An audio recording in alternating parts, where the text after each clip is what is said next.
Pause कर दिया था। तो चलो मैं एक बार दोबारा बता देता हूँ आपको ये चीज। Thank you. मैं कई बार भूल जाता हूँ, फुल लेक्चर होता हूँ ज्यादा भूलता हूँ, दूसरे लेक्चर लेते हैं याद रहता है मुझे। Anyway, he is too foolish, यहाँ पे है एरर, और दैट ही विल नॉट, तो यहाँ पे TOO2 के बाद क्या आता है? TO2 आता है, ठीक है। और सो के बाद क्या आता है? दैट आता है। तो दोनों तरीके से करेक्शन किया जा सकता है। जैसे यहाँ पे सो foolish that he will not, ऐसा भी करेक्शन किया जा सकता है। और ही इज टू फुलिश, ये सही है। और यहाँ पे दैट ही विल नॉट की जगह टू लगा दो। लेकिन पहले वाले में एरर नहीं माना जाता, एरर हमेशा बाद वाले में माना जाता है, इसलिए आंसर क्या होगा? थर्ड होगा। यहाँ पे आपको टू लगाना पड़ेगा, सो दैट से काम नहीं चलेगा। Got the first one? समझ में आया आपको? यस यहाँ क्या आएगा? He is too foolish to act. यहाँ पे क्या बनेगा? He is too foolish to act, मतलब यहाँ सेंटेंस बनेगा ही इज टू फुलिश, और ये हट जाएगा पार्ट, और यहाँ लग जाएगा to. He is too foolish to act, sentence सही हो जाएगा आपका। क्लियर है? Now the second part, he is too much worried about his friend's reaction to his statement. यहाँ क्या आएगा?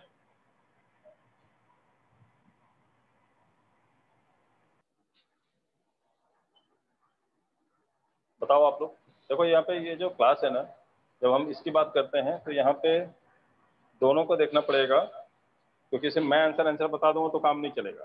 आप अपना दिमाग लगाओ, क्योंकि ऑलरेडी मैं चैप्टर पढ़ा चुका हूँ मैं। तो now you have to tell me क्या आंसर होगा। मैं सिर्फ करेक्शन करूंगा कि इसको ऐसा नहीं ऐसे देखना है इस चीज को। Sir I think no error आएगा, और बाकी लोगों को भी जवाब देना है। दिस चैप्टर देखो, जब मैं थ्योरी पढ़ाता हूँ ना तो मेरा काम होता पढ़ाने का, वहाँ आपको नहीं बोलना रहता है, वहाँ आपको सिर्फ ये बताना था समझ में आया कि नहीं आया। But when it comes to exercise तो आपको भी उतना इन्वॉल्व होना पड़ेगा जितना कि मैं इन्वॉल्व हूँ इसको पढ़ाने में।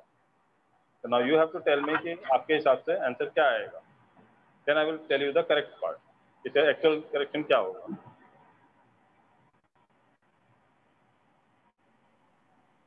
ही इज टू मच वरीड में आएगा सर। क्या आएगा? Too much worried too much worried नहीं आएगा। हाँ, टू मच वरीड नहीं आएगा।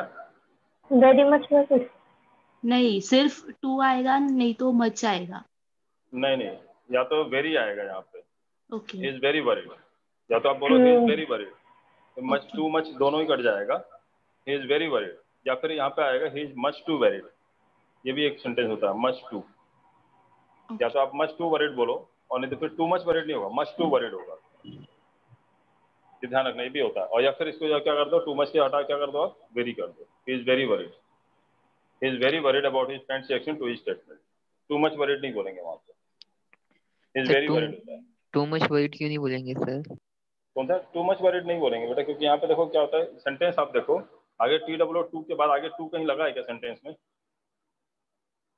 मतलब ऐसा सेंटेंस है कि जैसे यहाँ पे हम देख रहे थे, नहीं सर, नहीं सर, नहीं है ना, तो वैसे आप नहीं। TOO2 नहीं लगा सकते हो ना वहाँ पे, टू के बाद टू फॉलो होना चाहिए।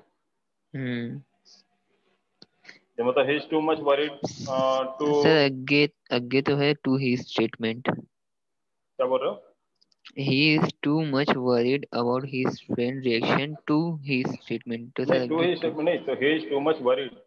अब ये वरीड का सेंस क्या आता है? He is too much worried to go there, ऐसा आना चाहिए ना। ही इज टू अच्छा much sir, worried to go there. अब ये टू हिज स्टेटमेंट से he is too much worried to his statement, ऐसा नहीं बोल सकते हो ना। Yes sir, yes sir. He is too much worried about his friend's reaction to his statement. तो he is too much worried नहीं होगा, he is क्या आएगा? He is very worried.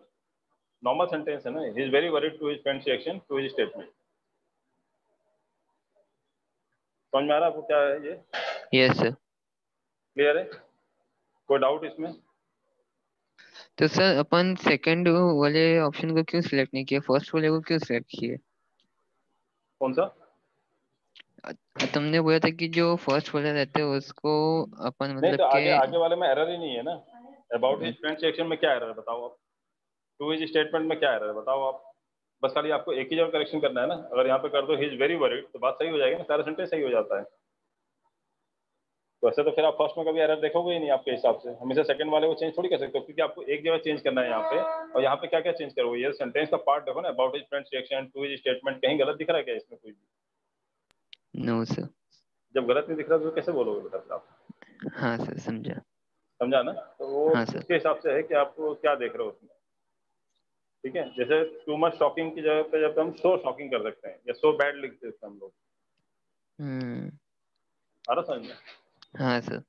तो वैसा आएगा यहाँ पे। क्लियर है? Yes sir. Now, the next question. The civic authorities had scrapped the trade license of a well-known restaurant. अभी दिख रहा सबको? दिख रहा ना सबको? थर्ड क्वेश्चन देखिए आप। हाँ, थर्ड क्वेश्चन देखो आप।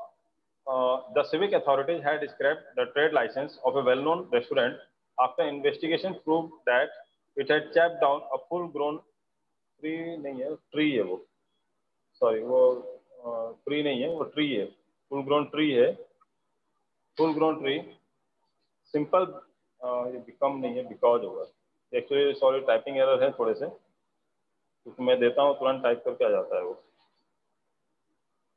ठीक है, बाकी मैं समझा देता हूँ क्या है। The civic authorities had scrapped the trade license of a well-known restaurant, मतलब एक well-known restaurant का trade license उन्होंने कैंसिल कर दिया civic authorities ने, जब BMC वगैरह ने, after investigation proved, जब investigation ने प्रूव किया that it has chopped down, मतलब उन्होंने काट दिया है a full-grown tree, एक मतलब अच्छा खासा बड़े पेड़ को काट दिया है, simple because, केवल इसलिए क्योंकि the tree was blocking the view of the restaurant, क्योंकि जो tree है, पेड़ जो है, वो रेस्टोरेंट के व्यू को रोक रहा था। तो यहाँ पे एरर किसमें है?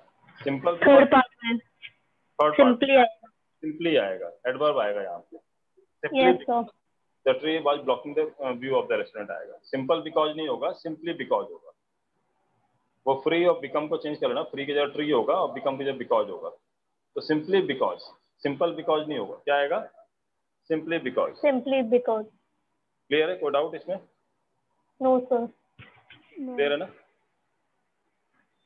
Yes sir. ठीक है, ओके, नेक्स्ट देखते हैं हम लोग क्वेश्चन नंबर 4। क्वेश्चन नंबर 4, देखो आज का चैप्टर बहुत इंपॉर्टेंट है, अगर आप मिस करोगे तो नुकसान होगा आपको, क्योंकि ये जो क्वेश्चंस होते हैं ना, ये आपको एक्चुअली मास्टर बताते हैं, जो आपको जो एडवर्ब के क्वेश्चंस आते हैं वैसे इसी टाइप से आएंगे क्वेश्चन, आपको एरर ऐसी टाइप से आएगा, चाहे किसी भी सेंटेंस के, बड़े सेंटेंस के बीच में रहेगा, चाहे एक सिंगल लाइन सेंटेंस रहेगा, चाहे 4 सेंटेंस दिए रहेंगे, चारों में आपको एरर ढूंढ के बताना पड़ेगा कौन से 2 में एरर है। तो एरर तो ऐसे ही आएगा, पहले थोड़ा सिंपल आता था, एक ही लाइन का एरर आता था, अभी क्या करते हैं 4 एरर देते हैं और उसमें बोलते हैं कौन से 2 में एरर है, कौन से 2 में एरर नहीं है, वो आपको बताना रहता है, तो जोड़े बनाने रहते हैं, तो टाइम ज्यादा लगता है उसको करने में, बट क्वेश्चन रहता है ऐसा ही है, सेम रहता है। ठीक है, अभी आपको टेस्ट सीरीज भी मिल जाएगा, मतलब टेस्ट सीरीज भी हमने लॉन्च करने वाले हैं हम लोग 1-2 दिन के अंदर, तो मोस्ट प्रॉब्लम हम आपको दिवाली गिफ्ट देंगे टेस्ट सीरीज चालू करके। ठीक है, तो उसके बाद अभी थैंक यू सर। जितने भी IBPS की तैयारी कर रहे हैं बच्चे, वो सारे लोग टेस्ट सीरीज दे सकते हैं। Okay sir. ठीक है, ओके सर। और यस उसके सर। अंदर SSC का, बैंक का, रेलवे का, इंश्योरेंस का, सबका टेस्ट सीरीज है उसके अंदर, कम्बो पैक है वो पूरा, तो आपको जिसका भी देना है दे सकते हो आप। इवन आपका CHSL वगैरह के जो एग्जाम्स आ रहे हैं, जो मैंने फॉर्म भेजा था अभी 12th बेस पे, उनके भी टेस्ट सीरीज है उसके अंदर, तो वो भी अप्लाई कर सकते हो आप। ठीक है, ओके, तो let's start with the 4th one. Only recently did the manager realise that information provided to him by his employees was fabricated. No error. No error.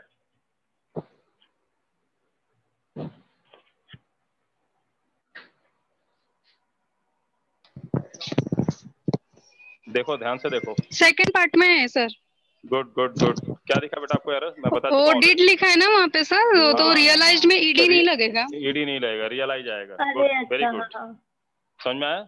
मैं कहा था ना ऐसा एरर आता है और दिखता नहीं है हमको, कि आदत है हमको डिड के साथ ईडी लगा देने का। तो only recently did the manager, क्या आएगा यहाँ पे? रियलाइज। रियलाइज, REALIZE, डी नहीं आएगा इसके अंदर, समझ में आया ना? Only recently did the manager realise, क्योंकि डिड के बाद मतलब डू बताया था ना, डू है, डज है, 10 है या डिड है, मतलब टू डू वर्ब के साथ हमेशा वर्ब का फर्स्ट फॉर्म आता है, चाहे सेंटेंस कोई भी होने दो, कभी भी इसका डू डज डिड का कभी भी कैसा भी सेंटेंस बना लो, दुनिया कोई भी सेंटेंस बना लो आप, कभी भी वर्ब का second form, third form, ING form, SOES form नहीं लगता है, हमेशा वर्ब का फर्स्ट फॉर्म ही लगेगा। क्लियर है? समझ में आया? ऐसा नहीं डिड के साथ, चाहे डू हो, चाहे डज हो, चाहे डिड हो, मतलब did is called to do verb, इसे क्या बोलते हैं हम लोग? टू डू वर्ब कहते हैं ना। तो टू डू वर्ब के साथ हमेशा क्या आएगा? वर्ब का फर्स्ट फॉर्म लगता है। क्लियर है? टू डू वर्ब के साथ हमेशा वर्ब का फर्स्ट फॉर्म लगता है। और टू डू वर्ब में कौन कौन सा वर्ब आता है? ये ऑक्सिलरी वर्ब है, helping verb. To do verb में कौन कौन सा आता है? Do, does, did. इन तीनों के साथ हमेशा वर्ब का फर्स्ट फॉर्म लगता है। तो यहाँ पे क्या लगा हुआ है? डिड लगा हुआ है, और डिड लगा है तो यहाँ पे क्या होगा? वर्ब का फर्स्ट फॉर्म आना चाहिए। जबकि रियलाइज्ड क्या होता है? वर्ब का सेकंड फॉर्म हो गया मैनेजर रियलाइज्ड, तो यहाँ पे क्या आना चाहिए? रियलाइज। अच्छा ये भी मुझे बताओ, कैसे मालूम पड़ता है कि थर्ड फॉर्म है कि सेकंड फॉर्म है? ईडी तो थर्ड फॉर्म में भी आता है, रियलाइज का रियलाइज्ड रियलाइज्ड होता है, या कॉल का कॉल्ड कॉल्ड होता है। सेकंड फॉर्म थर्ड फॉर्म दोनों सेम होता है। कैसे मालूम पड़ता है सेकंड फॉर्म है कि फर्स्ट फॉर्म है? किसी को? देखो यहाँ कितनी ग्रामर आती है आप लोगों को। कैसे आइडेंटिफाई करोगे कि सेकंड फॉर्म है कि थर्ड फॉर्म है? भेजेगी आराम से अभी कोटिंग। सर एस और ईएस रहते हैं ना, एस और ईएस रहता है। डज अगर हम लोग यूज करते हैं नहीं तो मैम, एसओएस लग ही नहीं सकता ना। मैं आपको वही बता रहा हूँ, डू डज डिड के साथ एसओएस होता है वर्ब का फिफ्थ फॉर्म में। गोज, कम्स, है ना, वॉक्स, तो ये वर्ब का फिफ्थ फॉर्म होता है। तो ये भी नहीं लगा सकते डू डज डिड के साथ। डू डज डिड के साथ हमेशा वर्ब का फर्स्ट फॉर्म ही लगने वाला है। Second form, third form, fourth form, मतलब फिफ्थ फॉर्म, मतलब समझ लो आप कि फर्स्ट फॉर्म के अलावा सेकंड फॉर्म भी नहीं लगता है, थर्ड फॉर्म भी नहीं लगता है, फोर्थ मतलब आईएनजी फॉर्म भी नहीं लगता है, और फिफ्थ मतलब एसओएस फॉर्म भी नहीं लगा सकते हो आप। डू डज डिड के साथ प्योरली वर्ब का फर्स्ट फॉर्म लगता है। दिमाग में बैठा लो आप, चाहे कैसा भी सेंटेंस रहने दो।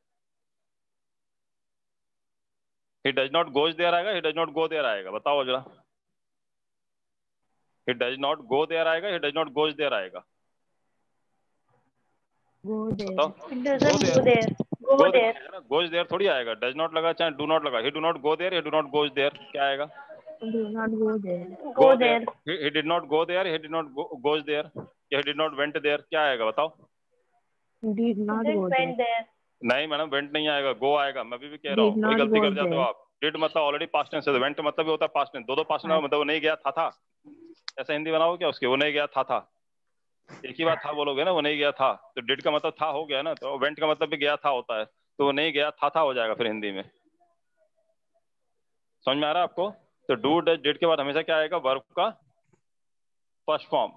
रट लो ये, इसके लिए कभी एरर नहीं होना चाहिए। समझ में आया आपको? लेकिन मेरा क्वेश्चन था, again I am coming to the point, कि सेकंड एरर सेकंड में कि सेकंड फॉर्म है कि थर्ड फॉर्म है, कैसे पता चलेगा? कॉल का कॉल्ड भी होता है, कॉल्ड भी होता है। तो गो का तो पता चल जाएगा, गो का वेंट होता है, गॉन होता है, ठीक है? तो हमको पता चल जाता है भाई वेंट जो है सेकंड फॉर्म है और गॉन जो है थर्ड फॉर्म है।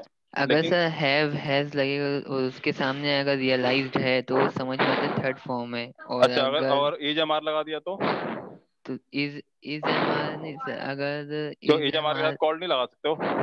तो जैसे मैनेजर रियलाइज्ड हो गया तो ये डायरेक्टली सेकंड फॉर्म में ऐसा साउंड करता है कि मैनेजर को रियलाइज हुआ। और थर्ड फॉर्म रियलाइज कैसे लगा सकते हो? इज तो एमआर के साथ नहीं लगा सर सकते हो? मैनेजर हैड रियलाइज, मैनेजर को रियलाइज हुआ था ऐसा। और मैनेजर वाज कॉल्ड, उसमें कॉल्ड क्या है? तो सर उसका नहीं पता। क्यों? Manager was called for the interview, या you are called for the interview? अब you are called for the interview, यहाँ पे कॉल्ड क्या है? सेकंड फॉर्म है, थर्ड फॉर्म है? You are called for the interview, चलो वाज तो छोड़ी दो, आर लगा दिया मैंने। यू आर कॉल्ड फॉर, क्या सेंटेंस गलत है क्या? You are called for the interview? No sir, right नहीं है ना? सुना है ना, ऐसा होता है ना ऐसा? हाँ अब you are called for the interview मैंने हैज हैव हैड लगाया नहीं। अब ये बताओ, आर लगा दिया मैंने तो शायद से सेकंड फॉर्म। जैसे मैं बोलूं कि he is punished for no reason, बिना मतलब पनिशमेंट दिया गया है इसको, तो बोलते हैं दिया गया है, उसके बिना मतलब पनिशमेंट पनिश किया गया है बोलते कि नहीं बोलते? तो he is punished for no reason, या he was punished for no reason. अब यहाँ पनिश्ड लगा रहा हूँ मैं, ईडी लगा रहा हूँ, तो वर्ब का थर्ड फॉर्म है कि सेकंड फॉर्म है? सेकंड आई थिंक, जहाँ तक मेरे को लगता है सेकंड फॉर्म है। नहीं, सेकंड फॉर्म नहीं है बेटा, थर्ड है। ध्यान रखना, कभी भी हेल्पिंग वर्ब बीच में लगा दिया आपने, या ऑक्सिलरी वर्ब जो बोलते हैं बीच में लगा दिया, मतलब to do verb, to be verb, to have verb, modal verb, same modal verb, बीच में अगर आपने लगा दिया सब्जेक्ट और उसके वर्ब के बीच में, तो समझ लेना फिर वो हमेशा क्या रहता है? वर्ब का थर्ड फॉर्म। अगर ये टू बी वर्ब नहीं लगा है तो ही वर्ब का सेकंड फॉर्म होता है। जैसे मैनेजर और रियलाइज में कुछ भी नहीं लगा बीच में, तो ये सेकंड फॉर्म है। जैसे आई कॉल्ड हिम, तो आई के बाद मैंने डायरेक्ट कॉल्ड बोल दिया, कुछ बीच में नहीं लगाया मैंने, तो वो सेकंड फॉर्म है। और I am called, I was called, I have called, I will called, कुछ भी बोल दो आप, आई विल बी कॉल्ड, कुछ भी लगा दो आप बीच में, तो फिर वो थर्ड फॉर्म है। समझ में आया आपको? हाँ सर। समझ में आइडेंटिफाई कैसे करोगे? यदि सब्जेक्ट के तुरंत बाद लगा दोगे ईडी वाला फॉर्म तो सेकंड फॉर्म है, और सब्जेक्ट के तुरंत बाद ईडी नहीं लगाया आपने, बीच में कोई भी हेल्पिंग वर्ब लगा दिया, चाहे विल बी, चाहे is am are was were, चाहे डू डज डिड, चाहे हैज हैव हैड, कुछ भी लगा दिया अपने बीच में, तो फिर वो थर्ड फॉर्म है। और डू डज डिड के बाद हमेशा क्या आता है? वर्ब का फर्स्ट फॉर्म आता है। क्लियर है? Yes sir. ओके अब ये मत सोचो सिर्फ मैं एडवर्ब पढ़ा रहा हूँ, सिर्फ वही पार्ट पढ़ाऊंगा, मैं आपको ऐसा पढ़ाऊंगा कि आपको कहीं भी कोई भी एरर आएगा तो आपको काम आएगा। आपको सब चीजें समझ में आनी चाहिए, क्योंकि ग्रामर आपस में जुड़े हुए हैं सब एक दूसरे से। ठीक है, हर सेंटेंस में सारा ग्रामर रहता है, आपका नाउन प्रोनाउन से लेकर कंजंक्शन तक सारा ग्रामर एक सेंटेंस में लगा सकते हो आप। ठीक है, तो यहाँ क्या आएगा? Only recently did the manager realise, यहाँ रियलाइज नहीं होगा, क्या आएगा? रियलाइज होगा। वर्ब का फर्स्ट फॉर्म लगाना पड़ेगा, क्योंकि डिड है ना, डिड के बाद क्या आता है? वर्ब का फर्स्ट फॉर्म। चाहे डू लगाओ, चाहे डज लगाओ, चाहे डिड लगाओ, वर्ब का फर्स्ट फॉर्म है तो रियलाइज होगा। REALIZE, डी नहीं आएगा इसके अंदर। क्लियर है? तो सेकंड पार्ट में एरर है इसमें। Any doubt? Any doubt? No. Okay, fine. So now moving to the question number 5. बताओ आप इसमें क्या होगा? If we can work slow and steady, we can finish by noon. यदि हमने धीरे धीरे काम किया तो दोपहर तक खत्म कर देंगे। Slowly and steadily. Slowly and steadily क्यों आएगा? Slow and steady क्यों नहीं आएगा? नहीं होता है ना सर मीनिंग। नहीं, ये तो पता आपको एडवर्ब का चैप्टर इसलिए नो सर वो एल लगाना है अपने को, क्योंकि स्लो एंड स्टडी क्या है? एडजेक्टिव है। स्लो एंड स्टडी क्या है? ये क्या है? स्लो एंड स्टडी एडजेक्टिव है। जबकि इफ वी कैन वर्क, अब वी कैन वर्क, हम काम कर सकते हैं। अब कैसे कर सकते हैं? कैसे मतलब क्या सेंटेंस होता है? हाउ, हाउ मतलब क्या हो गया? Manner, adverb of manner. तो कैसे कर सकते हो काम? स्लो एंड स्टडी कर सकते हो या स्लोली एंड स्टडीली कर सकते हो? कैसे काम? स्लोली हाँ, स्लोली तो सर। हाउ का जवाब दे रहा है ना। हाउ का मतलब क्या होगा? कैसे। If we can work slowly and steadily we can finish by noon. ये हाउ का जवाब दे रहा है ना, एडवर्ब ऑफ मैनर, मतलब किस तरीके से करोगे आप काम। तो तरीके से करने के लिए एडवर्ब लगता है। एडवर्ब में ज्यादातर क्या होता है? LY लगाते हैं। तो स्लो एंड स्टडी एडजेक्टिव हो गया, स्लोली एंड स्टडीली क्या हो गया? एडवर्ब हो गया। अच्छा, इसमें एक चीज और ध्यान देना आप, यहाँ बीच में एक वर्ड लगा है, कौन सा? एंड। तो एंड के पहले जो पार्ट ऑफ स्पीच होगा, एंड के बाद भी सेम पार्ट ऑफ स्पीच होना चाहिए। यदि एंड के पहले एडजेक्टिव है, स्लो क्या है? एडजेक्टिव है, तो एंड के बाद भी क्या होना चाहिए? एडजेक्टिव होना चाहिए। यदि एंड के पहले अगर स्लोली लगा दिया तो स्लोली एंड स्टडी हो सकता है क्या? नहीं, एंड के बाद फिर आपको स्टडली लगाना पड़ेगा। मतलब अगर दोनों तरफ होगा, दोनों तरफ एंड के बाद दोनों तरफ एडवर्ब होगा। यदि अगर एंड के पहले नाउन है तो एंड के बाद भी क्या होगा? नाउन होगा। यदि एंड के पहले प्रॉपर नाउन है तो एंड के बाद भी प्रॉपर नाउन होगा। कॉमन नाउन नहीं लगा सकते। ये नहीं बोल सकते Ashok and bottle are going there. ठीक है ना, बोला सर दोनों तो नाउन ही है ना, एंड के पहले नाउन बोला था ना आपने, दोनों नाउन होना चाहिए। तो एक तरफ अशोक लगा दो और एंड के बाद बॉटल लगा दो तो नहीं चलेगा, क्योंकि बॉटल कॉमन नाउन है, अशोक प्रॉपर नाउन है। ठीक है, बॉटल एंड पेंसिल हो सकता है। ठीक है, bottle and pencil are required. समझ में आ रहा है आपको क्या बोलना चाह रहा हूं मैं? कि एंड के पहले जो होगा, एंड के बाद जो होगा, वो सेम पार्ट्स ऑफ स्पीच होगा। अगर एंड के पहले नाउन है तो एंड के बाद भी नाउन होगा। क्लियर है? समझ में आया आपको? यस कोई डाउट? कि एंड के पहले और एंड के बाद पार्ट्स ऑफ स्पीच सेम होना चाहिए। और यहाँ पे डाउट तो क्लियर हो गया होगा, यहाँ पे स्लोली एंड स्टेडली आएगा। हाँ sir. Clear? Now, moving on to the next question, sixth one. The law will prevail over a standard clause unilateral printed on a ball. Unilaterally. Unilaterally, very good. क्या नाम बेटा आपका? Vimla sir. Vimla, very good. Unilaterally होगा clause unilaterally कैसे करेंगे? A law will prevail over a standard clause, कैसा लगाएंगे वो? Printed on a ball कैसा लगाएंगे? Unilaterally, LY आएगा। ठीक है, यूनिलेटरली। Yes, sir. यहाँ पे ओनली एल लगा हुआ है, एक और LY आएगा, डबल L हो जाएगा, डबल LY है ना। यूनिलेटरली एडवर्ब होगा यहाँ पे। और यूनिलेटरल क्या होता है? और ये यूनिलेटरली क्यों होगा? क्योंकि आगे वर्ड कौन सा है? प्रिंटेड। प्रिंटेड क्या है? वर्ब है। और वर्ब को कौन डिफाइन करता है? एडवर्ब डिफाइन करता है या एडजेक्टिव डिफाइन करता है? चलो ये भी आपको क्लियर कर देता हूँ ताकि और आगे समझ में आएगा आपको। यूनिलेटरली क्यों होगा? यूनिलेटरल प्रिंटेड क्यों नहीं हो सकता है?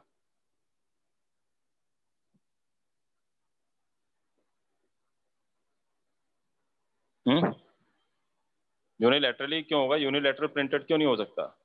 वर्ब को क्योंकि क्योंकि प्रिंटेड वर्ब है और वर्ब को कभी भी एडजेक्टिव डिफाइन नहीं करता है। एडजेक्टिव किसको डिफाइन करता है? एडजेक्टिव किसको डिफाइन करता है? नाउन या प्रोनाउन को डिफाइन करता है। नाउन या प्रोनाउन को डिफाइन करता है ये एडजेक्टिव।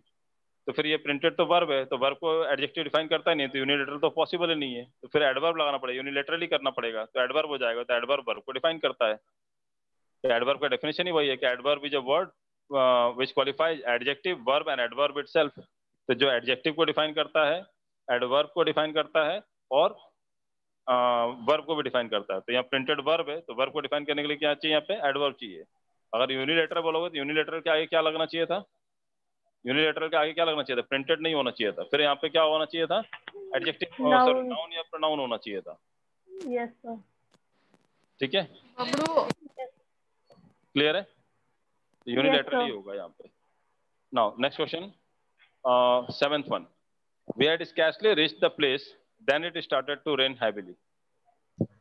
ये FCI में आया था, फूड कॉर्पोरेशन में। FCI फूड कॉर्पोरेशन में। तो फर्स्ट में है। क्या आएगा वहाँ पे? Scarcely had we. क्या आएगा? Scarcely had we reached the place. Sir third में देन है ना, वेन आएगा स्केरली के साथ में। नहीं ऐसा कुछ नहीं है। हार्डली स्केरली के साथ में वे ये देन यूज नहीं होता है ना। बोलो बोलो बोलो भाई, जो नॉलेज है बताओ। मैं मना थोड़ी कर रहा, मैं तो अभी किसी में हाँ नहीं बोला है मैंने अभी अपना आंसर दिया ही नहीं है। मैं आपको देख रहा हूँ आपको कितना नॉलेज है। थर्ड में एरर है सर मेरे अकॉर्डिंग। हाँ, क्योंकि वी हैड स्कैर्सली, तो स्कैर्सली हैड भी होता मैडम जब अगर सेंटेंस स्कैर्सली चालू होता तो उल्टा होता ना, इन्वर्जन लगता कि scarcely had we reached the place. But अभी अगर वी हैड स्कैर्सली लिखा है तो उसमें गलत थोड़ी है, वो तो नॉर्मल सेंटेंस है ना। We had scarcely reached the place then it started to rain heavily नहीं होगा। वहां पे क्या आएगा? When it started to rain heavily. तो यहाँ पे देन नहीं होगा, यहाँ पे क्या आएगा? व्हेन।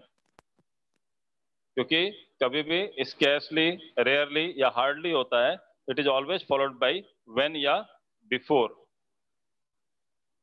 ये रूल है। कभी भी सेंटेंस स्टार्ट अगर मतलब सेंटेंस में अगर स्कैर्सली, हार्डली या रेयरली लगा हुआ है तो it is always followed by when या बिफोर। वहां पे देन नहीं लगता। और ज्यादातर एग्जाम में आपके देन THN या THEN लगा के दे देते हैं वो लोग, ये गलत है। यहाँ क्या आएगा कि we had scarcely reached the place when it started to rain heavily, या फिर आएगा we had scarcely reached the place before it started to rain heavily. ये दोनों में से कोई वर्ड लगा सकते हो, बिफोर या फिर व्हेन। किसने बताया था आंसर? ये व्हाट्स योर नेम? जिसने ये आंसर बताया था व्हेन, किसने बताया था? नाम?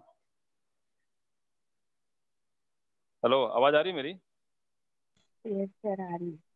किसने बताया था आंसर? किसने बताया था व्हेन? हाँ। क्या नाम है आपका? मैंने, अरे मैंने मतलब मैं भी बोलूं? मैं थर्ड में एरर बताया था मैंने सर। समझ में आता है भाई, सबको पता है मैं अशोक सर। हाँ, रीता नाम है ना? हाँ वही पूछ रहा हूँ मैं आपसे बेटा।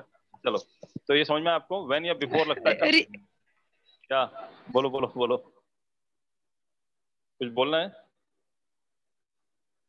ओके, तो स्कैर्सली जब रहता है तो आगे क्या आता है? व्हेन या बिफोर आता है, ये ध्यान रखना। देन नहीं आता वहां पे। Scarcely is always followed by when या before.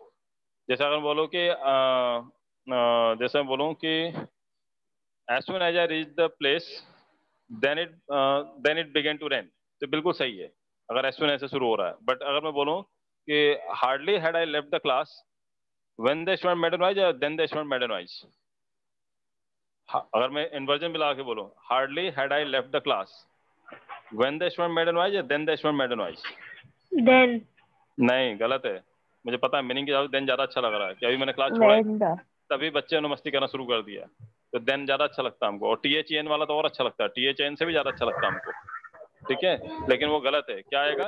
Hardly had I left the class, यदि मैंने क्लास छोड़ा ही था, when the student made a noise या before the student made a noise, ऐसा आएगा। when नहीं, दोनों सही है। व्हेन लगाओ चाहे बिफोर लगाओ, दोनों सही है सेंटेंस में। क्लियर है? Any doubt? Now next question, question number 8, right? People who play their radios too loud have no consideration for others.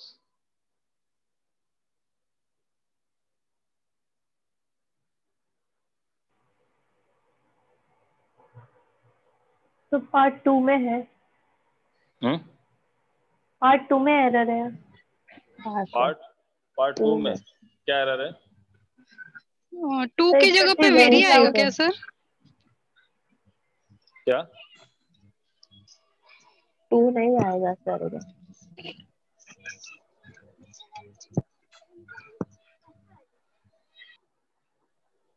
क्या आएगा? People who play their radios too loud have no consideration for others.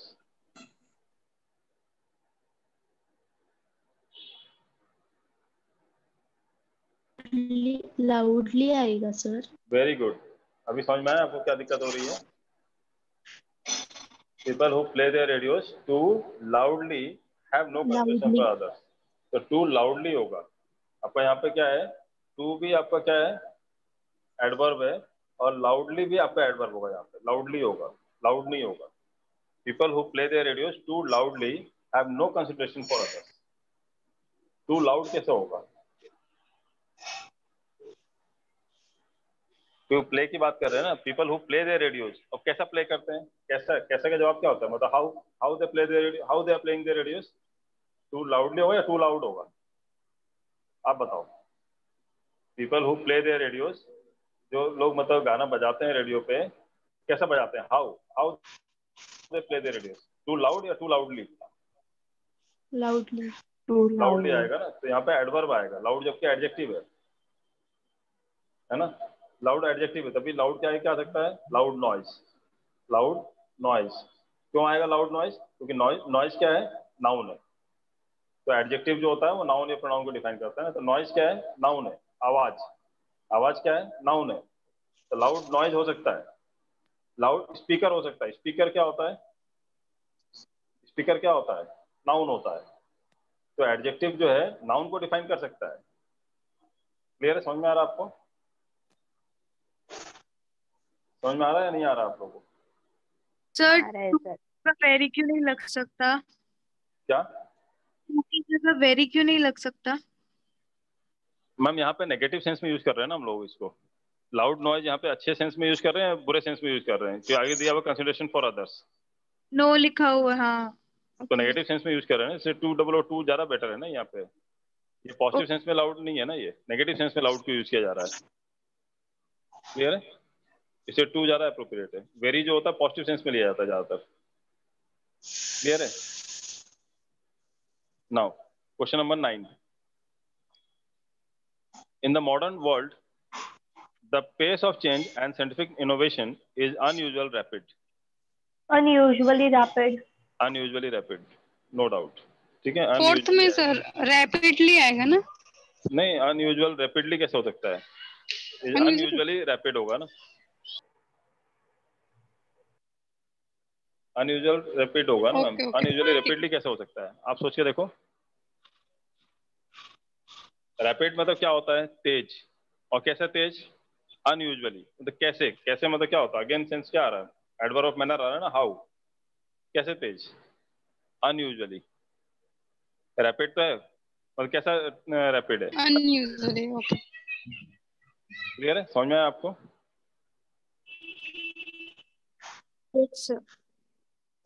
Next question देखें हम लोग। The economic disparity has grown rapid in the era of globalisation and free market forces. Has grown rapidly. कोई doubt इसमें किसी को? Has grown no sir. Rapidly. हाँ। कौन सा क्वेश्चन था ये? यहाँ पे रैपिडली, या रैपिडली LY आएगा यहाँ पे, rapidly. So the economic disparity has grown rapidly in the era of globalization and free market forces. Clear है? हाँ sir. Okay. Now, which one? कौन सा था हमारा? 11. Okay. When I graduated, I was the only one in my class who went to abroad to study. Went abroad आएगा ना? क्या आएगा? Went to abroad नहीं आएगा, went abroad आएगा। हाँ। To study, ठीक है? तो went to abroad नहीं आएगा, क्या आएगा? Went abroad आएगा। ये to unnecessary यहाँ पे, इसकी जरूरत नहीं यहाँ पे to की। Went to abroad नहीं होगा, went abroad आएगा। क्लियर है? कोई डाउट इसमें? went abroad आएगा, went to abroad नहीं आएगा, to नहीं आएगा बीच में। क्लियर है? हाँ। Okay, next question number 12. The cause of rising crimes against women has its roots in the skewed sex ratio, which males outnumber females. Outnumbered.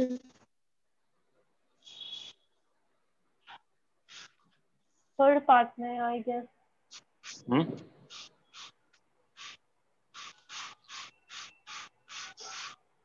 Outnumbered आएगा sir. देखो देखो अच्छे से देखो अभी.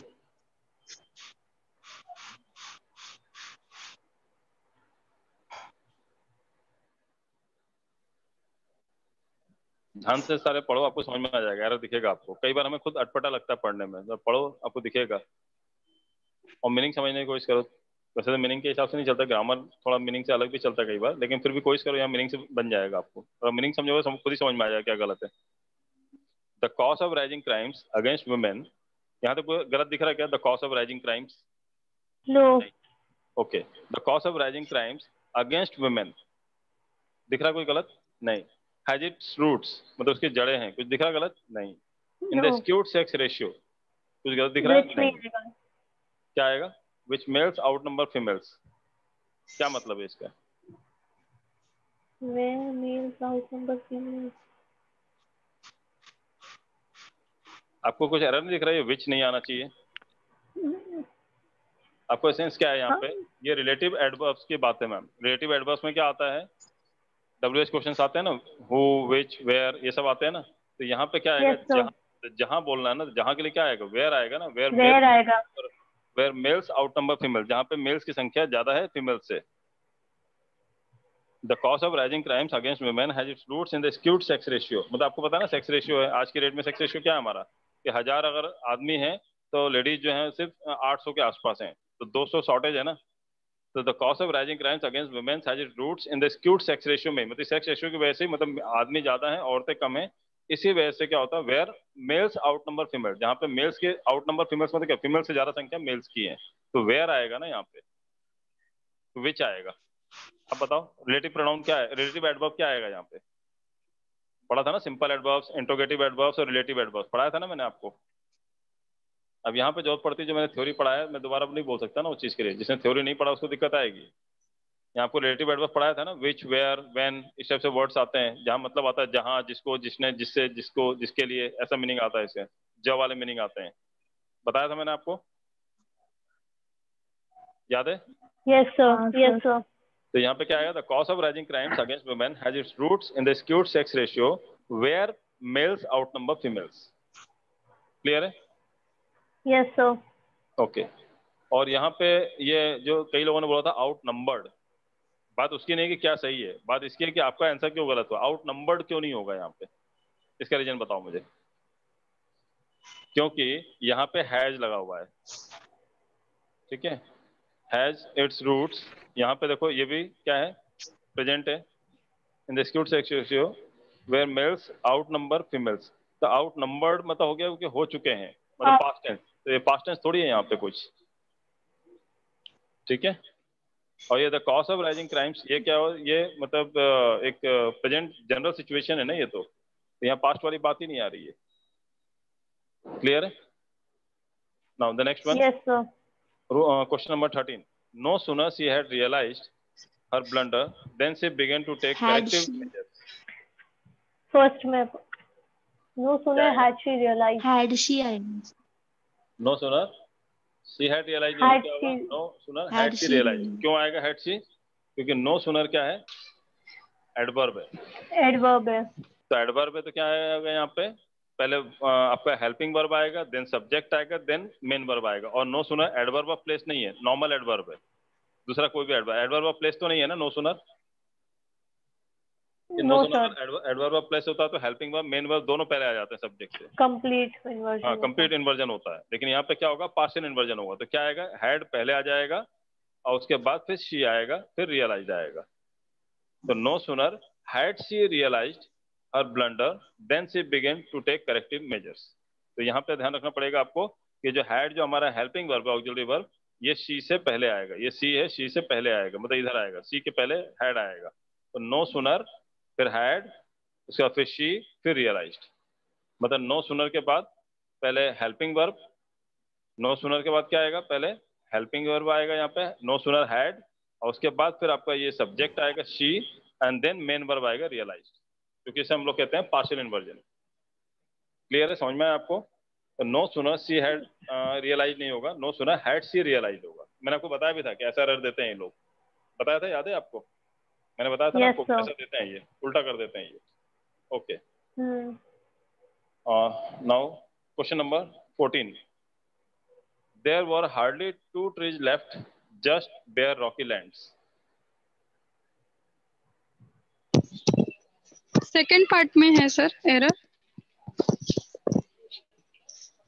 To Hardly any trees left. To remove करना पड़ेगा। There were hardly 2 trees left. Any trees. Any trees. Any trees. Yeah, sir. Any आएगा वहाँ पे, 2 नहीं होगा, क्या no नहीं आएगा? Actually 2 नहीं है, वो actually no था। There were hardly no trees left. वो एरर असल में टाइपिंग एरर हो गया है, क्वेश्चन में एक्चुअली नो है, मुझे याद है वो क्वेश्चन। क्या लिखा है?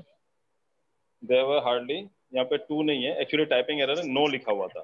तो नो भी गलत होगा, क्योंकि हार्डली का मतलब क्या होता है, नेगेटिव, और नो का मतलब भी क्या होता है, नेगेटिव। तो कभी भी 2 नेगेटिव एक साथ नहीं आते, ध्यान रखना आप। तो हार्डली के बाद क्या आएगा, एनी। तो there were hardly no trees left, just bare rocky land नहीं आएगा, there were hardly any trees left. तो हार्डली का मतलब भी क्या होता है, बहुत कम, ना के बराबर। तो हार्डली भी नेगेटिव वर्ड है, और एन और नो भी क्या है, नेगेटिव वर्ड है। तो 2 नेगेटिव वर्ड्स कभी भी एक साथ नहीं आते हैं, ध्यान रखना आप। माइनस माइनस नहीं होता कभी भी, माइनस माइनस करोगे तो माइनस ही आएगा। अब वो मैथ्स के हिसाब से भी देखो तो माइनस माइनस प्लस होता है, लेकिन साइन किसका आता है, माइनस का ही आता है, ठीक है। तो यहाँ पे कभी भी 2 नेगेटिव वर्ड्स एक साथ यूज नहीं कर सकते हैं। जैसे I don't hardly go there, चलेगा ये sentence? I don't hardly sir. Go there, क्यों गलत हो गया? क्योंकि डोंट का मतलब भी नेगेटिव है, हार्डली का मतलब भी नेगेटिव है, तो 2 नेगेटिव वर्ड एक साथ यूज नहीं कर सकते हम लोग। समझ में आ रहा है आपको?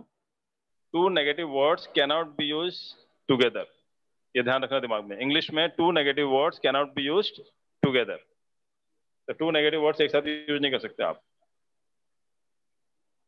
क्लियर है? तो यहाँ पे क्या आएगा, there were hardly no trees left, just bare rocky land. तो यहाँ पे नो नहीं आएगा, नो की जगह पे क्या आएगा, एनी आएगा। तो ये एरर टाइपिंग का भी है, 2 की जगह पे क्या दिया है, यहाँ पे नो दिया था, लेकिन नो भी हट जाएगा, नो की जगह क्या आएगा, एनी। ठीक है, तो यहाँ क्या आएगा, there were hardly no trees left, just bare rocky land. Clear है? Yes, sir. Okay, next question देखते हैं हम लोग। They waited patient for the chairman's speech to end in order to begin the discussion.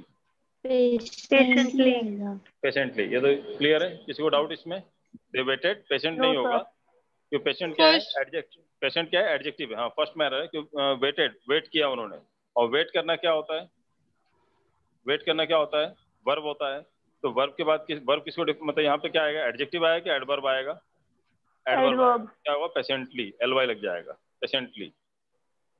They waited patiently, कैसा wait किया उन्होंने, तरीका क्या था वेट करने का, पेशेंटली, शांतिपूर्वक, for the chairman speech to end in order to begin the discussion. Getting it? Now the next question क्या आएगा, Sunil refuse to admit that he had no what to operate the new machine. How to operate. How to operate, how to operate, ये कौन सा adverb आया, what to operate या how to operate, कौन सा adverb है, हमने कौन सा एडवर्ब लगा रहे हैं हम लोग यहाँ पे? Manner. नहीं मैडम, देखो ध्यान से, बीच में लगा है ना हाउ, अच्छा, वो relative. रिलेटिव। समझ में आ रहा है आपको, रिलेटिव एडवर्ब लगाया हमने। जी सर। मतलब Sunil refuse to admit, Sunil ने रिफ्यूज मना कर दिया, टू एडमिट ये मानने के लिए, दैट ही हैड नो कि वो जानता है, how to operate the new machine, जैसे नई मशीन को चलाना है। कैसे नई मशीन को चलाना है, नहीं, हम हिंदी भी गलत बोलते हैं कि सुनील ने मना कर दिया बताने से कि कैसे मशीन को चलाना है। हम लोग हिंदी भी गलत बोलते हैं, कैसे मशीन को चलाना नहीं, जैसे मशीन को चलाना है। क्योंकि बीच में लगा तो जैसे आएगा, कैसे नहीं आएगा। कैसे तो शुरू में आता है कि how to operate the machine, अगर स्टार्टिंग में कोई बोलता है इसका मतलब होता है कैसे मशीन चलाना है। बट अगर वो हाउ की जगह हाउ बीच में आता है तो उसका मतलब जैसे मशीन चलाना है। तो Sunil refuse to admit that he had no, मतलब सुनील ने मना कर दिया बताने से कि मुझे पता है जैसे मशीन को चलाना है। मतलब किस तरीके से मशीन को चलाना है हम लोग बोलते हैं हिंदी में, एक्चुअली वहाँ पे जैसे आएगा, जो बीच में लगा हुआ है, जो जैसा जिसने जिसको ऐसा आता है, रिलेटिव है ना, जोड़ा हुआ है, दो पार्ट, दो क्लॉज को, दो सेंटेंस को जोड़ने के लिए यूज करते हैं रिलेटिव एडवर्ब्स। ठीक है, क्लियर है आपको? Any doubt? तो व्हाट टू ऑपरेट नहीं आएगा, क्या आएगा? How to operate. Now the next one, our chairman is deeply 17th. Our chairman is deeply concerned about the environment and plans to take some steps to reduce the pollution caused by our factories. No error. Third part में error है sir, about नहीं आएगा concern के साथ में। कहाँ पे? Our chairman is deeply concerned about the environment and plans to take some steps to reduce the pollution caused by our factories. कहाँ पे बोल रहे हो गलत है? कंसर्न और आएगा ना, अबाउट नहीं आएगा सर। नहीं, कंसर्न अबाउट तो आएगा ना, क्या गलत है इसमें? डीपली कंसर्न अबाउट, जैसे I am highly concern about your studies, क्या गलत है इसमें? कंसर्न अबाउट तो होता ही है ना। हाँ, कंसर्न पर्सन नहीं होता है, पर्सन कंसर्न होता है। ये कंसर्न अबाउट मतलब होता है चिंतित होना, परेशान होना, ठीक है। और कंसर्न पर्सन बोलोगे तो मतलब क्या हुआ? परेशान व्यक्ति हो जाएगा। जबकि हमको क्या बोलना चाहिए कि I want to meet the concern person, तो गलत हो जाएगा। क्या होना चाहिए? I want to meet the person concern, मतलब संबंधित व्यक्ति से मिलना, रिलेटिव व्यक्ति से मिलना है ना, तो पर्सन कंसर्न होता है। बट कंसर्न पर्सन बोलोगे मतलब क्या होता है? कंसर्न पर्सन मतलब परेशान व्यक्ति। जैसे I am highly concern about your studies, मैं तुम्हारी पढ़ाई को लेकर बहुत परेशान हूँ या चिंतित हूँ। अगर कंसर्न, हाँ क्या बोल रहे हो? हेलो, प्लानिंग आएगा क्या? नहीं, सब सही है, नो एरर है इसमें। प्लानिंग क्यों आएगा बेटा? आप ये बताओ यहाँ पे, our chairman is deeply concerned about the environment and plans to take, और प्लान करता है ना, to take some steps to reduce the pollution caused by factories. And planning थोड़ी बोल दोगे आप, मतलब प्लानिंग बोलने में गलत नहीं है, लेकिन प्लान्स गलत है तब तो प्लानिंग करूँ ना मैं। प्लान्स भी तो गलत नहीं है ना। हाँ सर। और देखो, जब तक एरर नहीं है हम उसे हटा नहीं सकते। कहने को तो बहुत से तरीके से एक बात को कह सकते हैं हम लोग, लेकिन हमको देखना है कि इसमें एरर है क्या, तब चेंज करना है। एरर नहीं है तो चेंज करके दूसरा कुछ थोड़ी बना देना है मुझे। क्या आवर चेयरमैन डीपली कंसर्न बोलता है, our chairman will be deeply concern if the, मतलब if you plan to take, ऐसा बनाने का तो हम कुछ भी बना सकते हैं। बट जब तक एरर नहीं, हम चेंज नहीं करना है हमें इसमें देखना है इसमें एरर है क्या अभी फिलहाल। Our chairman is deeply concern, हमारा चेयरमैन जो है डीपली कंसर्न है अबाउट द एनवायरनमेंट, एनवायरनमेंट को लेकर के। कोई एरर है क्या यहाँ तक? नहीं। And plans to take some steps, और वो प्लान कर रहा है कि वो स्टेप लिया जाएगा to reduce the pollution caused by our factories. क्या गलत है इसमें? नो एरर है, ठीक है। Okay, next question. Since this foreign bank has not perform very good this year, it will not be setting up any new branches. तो second part में है क्या? Very well this year, I think. कहाँ पे? Second part में very well this year. Since this foreign bank has not perform, होगा second.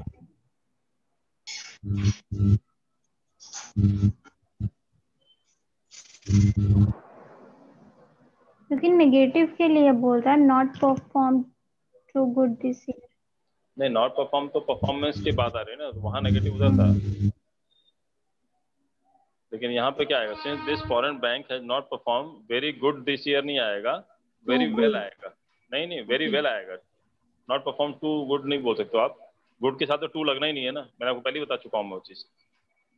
वो तो वेरी गुड ठीक है, बट यहाँ पे वेरी वेल है, क्योंकि हम यहाँ बात कर रहे हैं। वेरी गुड नहीं आएगा यहाँ पे। गुड की जगह पे क्या बेटर रहेगा? कौन सा better?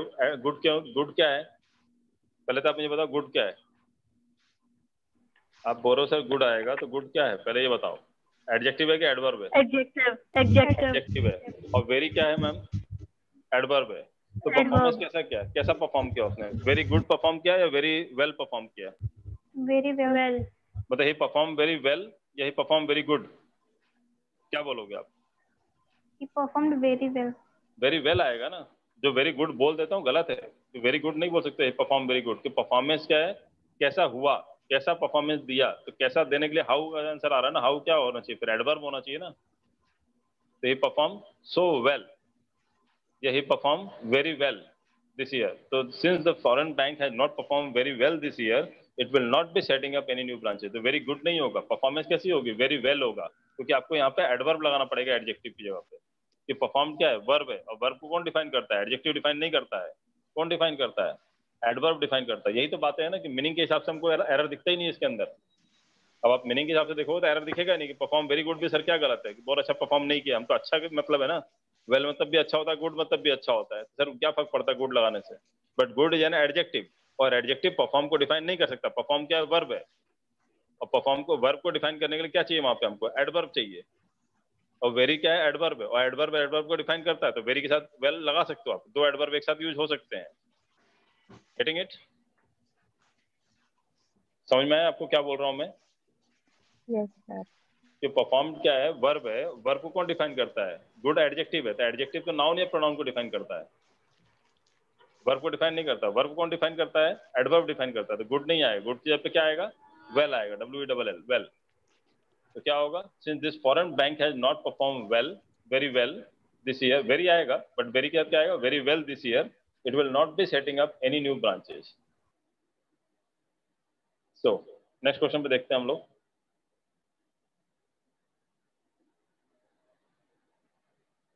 Sima's new office is close to her residence, so she will not longer have to travel by train. No longer. क्या आएगा, No longer. No longer. हाँ नो लॉन्गर आएगा, ठीक है, या नॉट एनी लॉन्गर भी बोल सकते हो, नो लॉन्गर या नॉट एनी लॉन्गर दोनों चल जाएगा, या नो बोलो तो नो लॉन्गर, यदि नॉट लगा रहे हो तो नॉट एनी लॉन्गर आएगा। क्लियर है, समझ में आया? समझ में आ रहा है आपको? Seema's new office is close to her residence, so she will not longer नहीं बोलोगे, नॉट एनी लॉन्गर, या तो वहां पे एनी लगा दो, नॉट के बाद या तो आप यहाँ पे क्या करो, नॉट के बाद या तो यहाँ पे क्या करो आप, एनी लगा दो, नॉट एनी लॉन्गर, तो भी चल जाएगा, नॉट एनी लॉन्गर लगा दो तो भी चल जाएगा। जैसे Seema's new office is close to her residence, so she will not any longer have to travel by train, तो भी चल जाएगा, मतलब नॉट के बाद एनी लॉन्गर लगाना है, एनी लगा दो, या फिर यहाँ पे नॉट हटा ही दो और नॉट के यहाँ पे क्या कर दो, खाली नो लगा दो, नो लॉन्गर, तो भी चल जाएगा। दोनों तरीके से सही कर सकते हो, लेकिन एरर थर्ड पार्ट में ही है। समझ में आया मैंने क्या क्या बोला इसमें? या तो आप नॉट को हटा दो और नॉट के यहाँ पे क्या लगा दो, नो लगा दो, तो सेंटेंस सही हो गया। Seema's new office is close to her residence, so she will no longer have to travel by train, ये सेंटेंस भी बिल्कुल सही है। या फिर दूसरा ऑप्शन मैंने बोला कि नॉट के बाद आप एनी लगा दो, not any longer, Seema's new office is close to her residence, so she will not any longer have to travel by train, तो भी सेंटेंस सही हो जाएगा आपका। लेकिन एरर कौन से पार्ट में है, थर्ड पार्ट में। क्लियर है? Any doubt? No sir. Okay, next देखते हैं question number 20। We can't hardly believe that the situation is so serious as to justify such precautions as you have taken. Hardly नहीं आएगा, मतलब दो negative words हैं। We can't hardly नहीं हो सकता, ठीक है? समझ में आया ना आपको? कांट भी लगा रहा हो, हार्डली भी लगा रहा हो, क्या आएगा? Yes sir. We can hardly believe, can't नहीं आएगा, नॉट नहीं आएगा, वहां पे क्या आएगा? We can't can नहीं आएगा, hardly. we can hardly believe, can आएगा वहां पे, कांट नहीं आएगा। We can hardly believe that the situation is so serious as to justify such precautions as you have taken. तो we can't hardly नहीं आएगा, we can't और hardly, तो can't में जो not लगा है और hardly, ये दोनों ही नेगेटिव वर्ड है। तो मैंने बताया था आपको दो नेगेटिव वर्ड एक साथ कभी यूज नहीं कर सकते हैं आप। क्लियर समझ में आया आपको? Yes sir. जैसे I don't hardly go there नहीं बोल सकते हो आप, I do not hardly go there भी नहीं बोल सकते हो आप। समझ में आ रहा है? तो डोंट हार्डली नहीं बोल सकते आप, कि नेगेटिव और ये हार्डली भी नेगेटिव है, दोनों यूज नहीं कर सकते आप। नेक्स्ट क्वेश्चन देखें कौन सा है, क्वेश्चन नंबर 21। 21 में क्या है? द बज at the party was that a famous film star and politician would probably drop by for a while. Probably you yourself said. मेरे मुंह से ही निकल गया वो, तो सॉरी, वो जाएगा नहीं ना, गलत जाता ही नहीं कई बार, बस देख के अगर ढंग से बोला तो ठीक है, थोड़ा भी ध्यान नहीं दिया तो मुंह से निकल जाएगा। तो यहाँ पे प्रोबेबल नहीं होगा, क्या आएगा? प्रोबेबली आएगा, LY लग जाएगा। क्लियर है? कोई डाउट इसमें? No sir.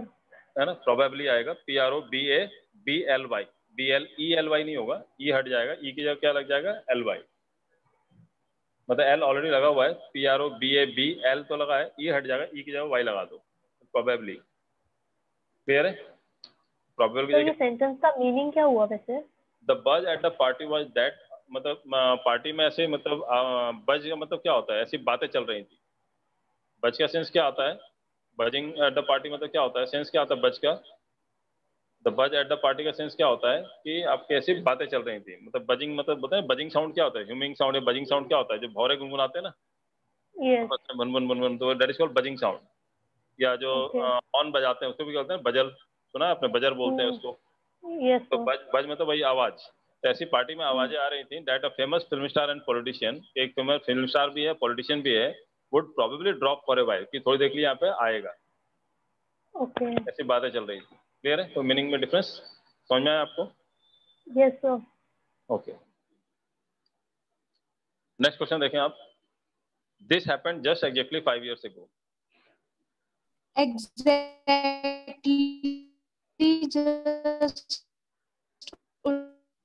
आवाज ब्रेक हो रही है, आपकी वॉइस ब्रेक हो रही है, आपकी वॉइस उल्टा ब्रेक हो रही है।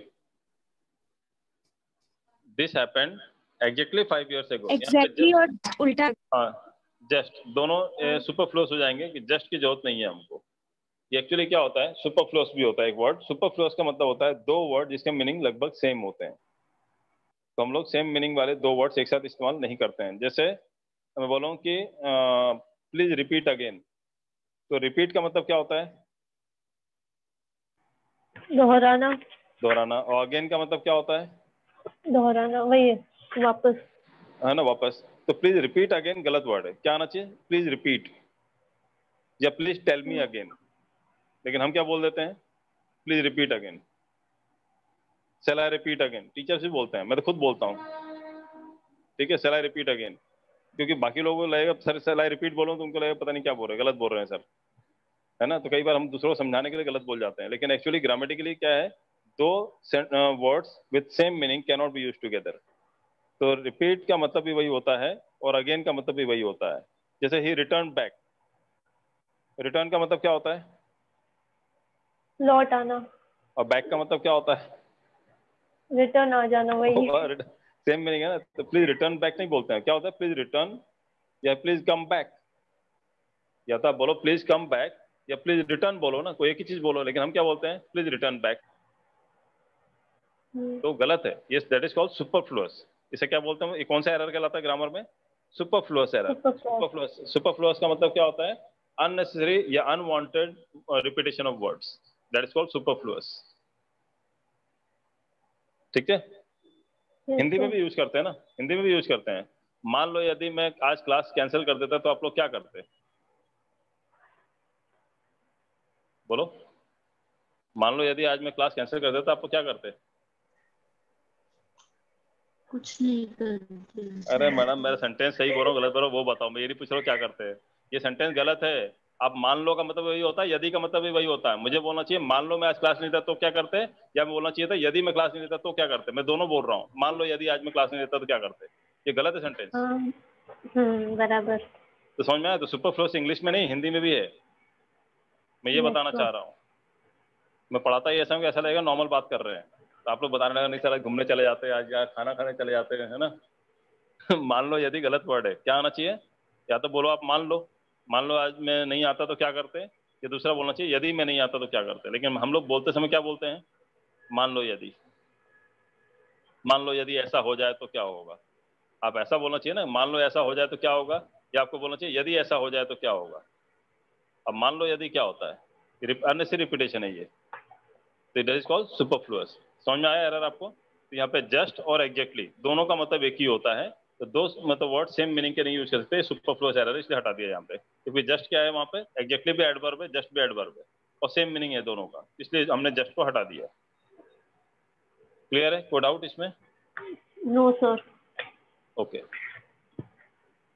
देखो मैं पढ़ा आपको एडवर्ब रहा हूँ, लेकिन बाकी जो बातें बता रहा हूँ ना वो भी सब काम की चीजें हैं, क्योंकि हम आगे कहीं ना कहीं चैप्टर में पढ़ेंगे वो सब चीजें।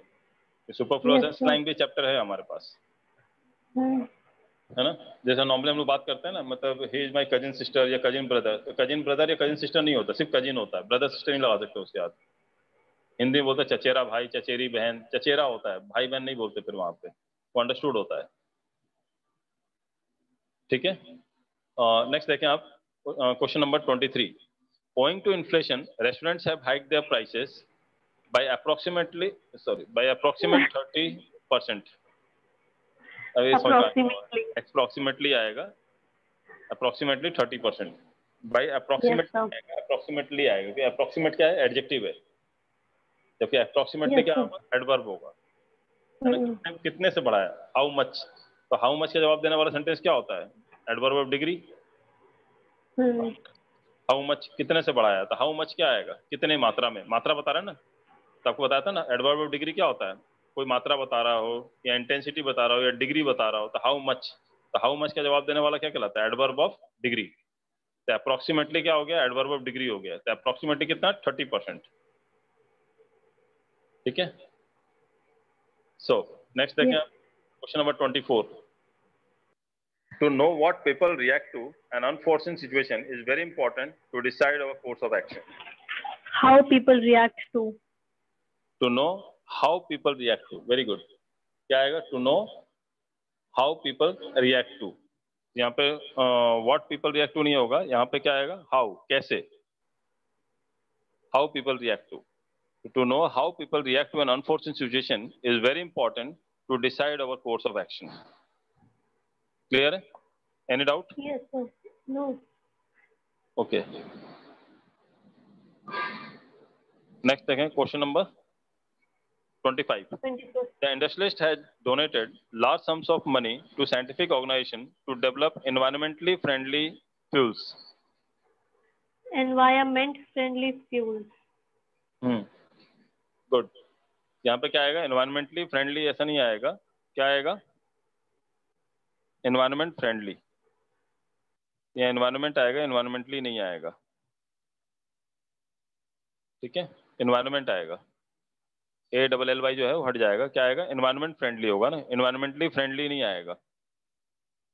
क्लियर है सर? रीजन यहाँ पे रीजन ये है कि the industries has donated large sums of money to scientific organisation to develop, क्या डेवलप करने के लिए, एनवायरनमेंट फ्रेंडली फ्यूल्स। तो फ्यूल्स है ना, तो एनवायरनमेंट फ्रेंडली होगा या एनवायरमेंटली फ्रेंडली, एनवायरमेंटली मतलब ऐसा हो गया, कोई टर्म हो गया, मतलब कैसे हो गया ना, तो फ्रेंडली मतलब होता है दोस्ती यारी, मतलब फ्रेंडली फ्यूल्स मतलब क्या हो, ऐसे फ्यूल जो फ्रेंडली हो, पर एनवायरमेंटली क्या मतलब क्या होता है, आ रहा समझ में आपको, आपको यहाँ पे क्या चाहिए था, friendly environment, environment friendly fuels. अब यहाँ पे एनवायरमेंट देखो आप क्या होता है, एनवायरमेंट और ये फ्यूल्स, फ्यूल्स क्या होते हैं, ईंधन होता है, फ्यूल क्या होता है, ईंधन होता है ना, तो फ्यूल क्या है, नाउन है कि एडजेक्टिव है कि वर्ब है कि एडवर्ब है, क्या है, नाउन। नाउन, नाउन है, और एनवायरमेंट क्या है, एडजेक्टिव है, और फ्रेंडली क्या है, एडवर्ब है। तो फ्रेंडली जो है एनवायरनमेंट को डिफाइन कर रहा है और एनवायरनमेंट जो है फ्यूल को डिफाइन कर रहा है। समझ में आ रहा है कि नहीं आ रहा आपको? एनवायरनमेंट आपका एडजेक्टिव है, एडजेक्टिव फ्यूल को डिफाइन करना है। कैसा क्या चाहिए हमको, एनवायरनमेंट क्या चाहिए, एनवायरनमेंट फ्यूल चाहिए ना। अरे ठीक है, एनवायरनमेंट फ्रेंडली फ्यूल्स होगा ये। कोई डाउट इसमें? Any doubt? बोलो, अभी बोलो अगर डाउट है तो। सर एनवायरनमेंट फ्रेंडली फ्यूल होगा वो तो ठीक है, लेकिन मतलब आपने कौन सा कनेक्शन बताया, मतलब वो मुझे समझ में नहीं आया। ओके देखो यहाँ पे एनवायरनमेंट, एनवायरनमेंट यहाँ पे एलवाई नहीं आएगा क्योंकि एडजेक्टिव यहाँ पे अगर आप एडवर्ब बना देते हो तो फ्रेंडली क्या है, मतलब कैसा फ्यूल चाहिए आपको, फ्रेंडली फ्यूल चाहिए या एनवायरमेंटली फ्यूल चाहिए आपको? Friendly fuel, environment friendly fuel चाहिए, ठीक है। हाँ। और फ्रेंडली फ्यूल जो होगा, लेकिन कौन सा फ्यूल होगा, एनवायरनमेंट फ्यूल्स होंगे या कौन सा फ्यूल, बायो फ्यूल होगा या कोई भी फ्यूल होगा, तो एनवायरनमेंट फ्यूल होगा ना ये। तो एनवायरनमेंट हाँ। आपका एडजेक्टिव हो गया और फ्यूल नाउन है, तो एडजेक्टिव किसको डिफाइन करता है, नाउन को या प्रोनाउन को, तो फ्यूल को डिफाइन करेगा। और फ्रेंडली आपका एडवर्ब है जो एनवायरनमेंट जो एडजेक्टिव है उसको डिफाइन करेगा। क्लियर है, समझ में आया आपको? हाँ सर। देखो धीरे धीरे जब क्वेश्चन सॉल्व करोगे ना बहुत सारे, जब हम 100 क्वेश्चन पूरा सॉल्व करेंगे ना तो अपने आप आपको सब समझ में आने लगेगा। एक्चुअली होता क्या है, हम लोग एक दो क्वेश्चन पे सोचते हैं कि हमको आ जाएगा, अभी जब हम लोग 25 तक पहुंचे तभी आपको लग रहा है ना काफी कुछ चीजें समझ में आने लगेगी, नहीं आने लगी? अभी आपको एरर दिखने लगा ना? हाँ सर।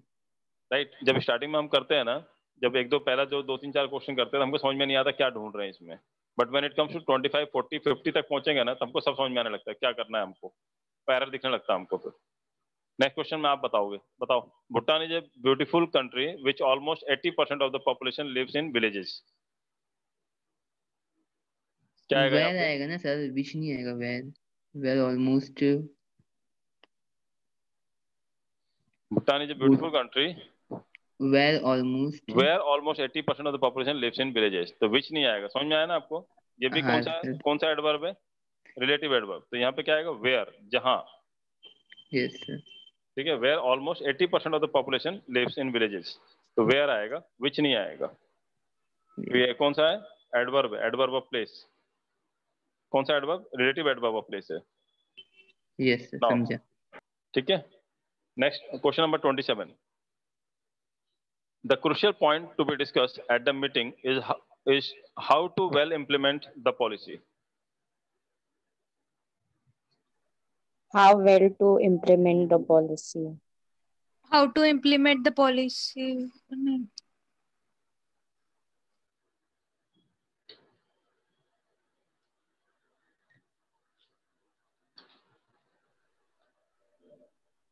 क्या आएगा बताओ? थर्ड में एरर है।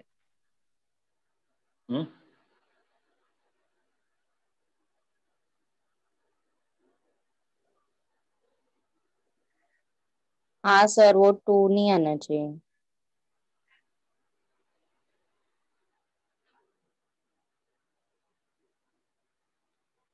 क्या 2 नहीं आना चाहिए? कहाँ पे?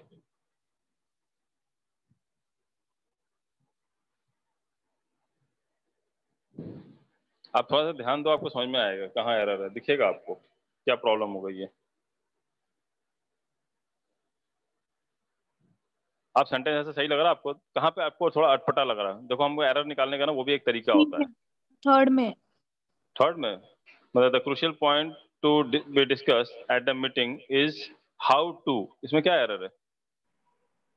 हाउ टू वेल बरोबर नहीं लग नहीं रहा तो है। आगे वाला वेल मैम लगाने के बाद बराबर नहीं हो रहा है, बट यहाँ पे हाउ टू तक दिक्कत है क्या, पहले ये बताओ मुझे।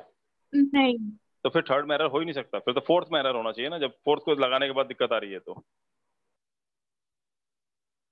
थर्ड तक दिक्कत है ही नहीं ना, आप खुद ही बोल रहे हो थर्ड तक दिक्कत नहीं है sir. The crucial point to be discuss at the meeting is how to, sir वो वेल गड़बड़ लग रहा है, तो वेल में दिक्कत है ना मैडम, टू में कहाँ दिक्कत है यहाँ तक? So at the meeting is how is to how well is to नहीं how हाउ, well. अरे वेल को छोड़ दो, अभी यहाँ बताओ हाउ टू तक एरर दिख रहा है क्या आपको? Sir how to implement the policy, ऐसा होगा। हाँ, तो वो कुछ भी हो सकता है, मैं नहीं कह रहा हूँ, लेकिन एरर फोर्थ में होगा ना, थर्ड में एरर कहाँ से आ जाएगा? एक्चुअली क्या आना चाहिए मालूम बता रहा हूँ आपको मैं। The crucial point to be discuss at the meeting is how to implement the policy well. Well last में लगेगा, वेल पहले नहीं आएगा। ये वेल है ना, ये यहां से हटा दो और ये वेल पॉलिसी के बाद लगा दो, वेल। हाउ टू इम्प्लीमेंट, क्योंकि टू के बाद क्या आता है? वर्ब का फर्स्ट फॉर्म आता है, टू के बाद एडवर्ब नहीं आता है, ये भी ध्यान रखना आप। Two is always followed by verb first form, या टू के बाद आईएनजी फॉर्म आता है, वर्ब का आईएनजी फॉर्म आता है कई बार, फर्स्ट फॉर्म प्लस आईएनजी। तो टू के बाद या तो वर्ब का आईएनजी फॉर्म आता है, वो अलग केस होता है, और नहीं तो नॉर्मली टू के बाद क्या आता है? वर्ब का फर्स्ट फॉर्म आता है, इसे बोलते हैं हम लोग इन्फिनिटिव। क्या बोलते हैं इसको हम लोग? क्या बोलते हैं? टू के बाद वर्ब का फर्स्ट फॉर्म,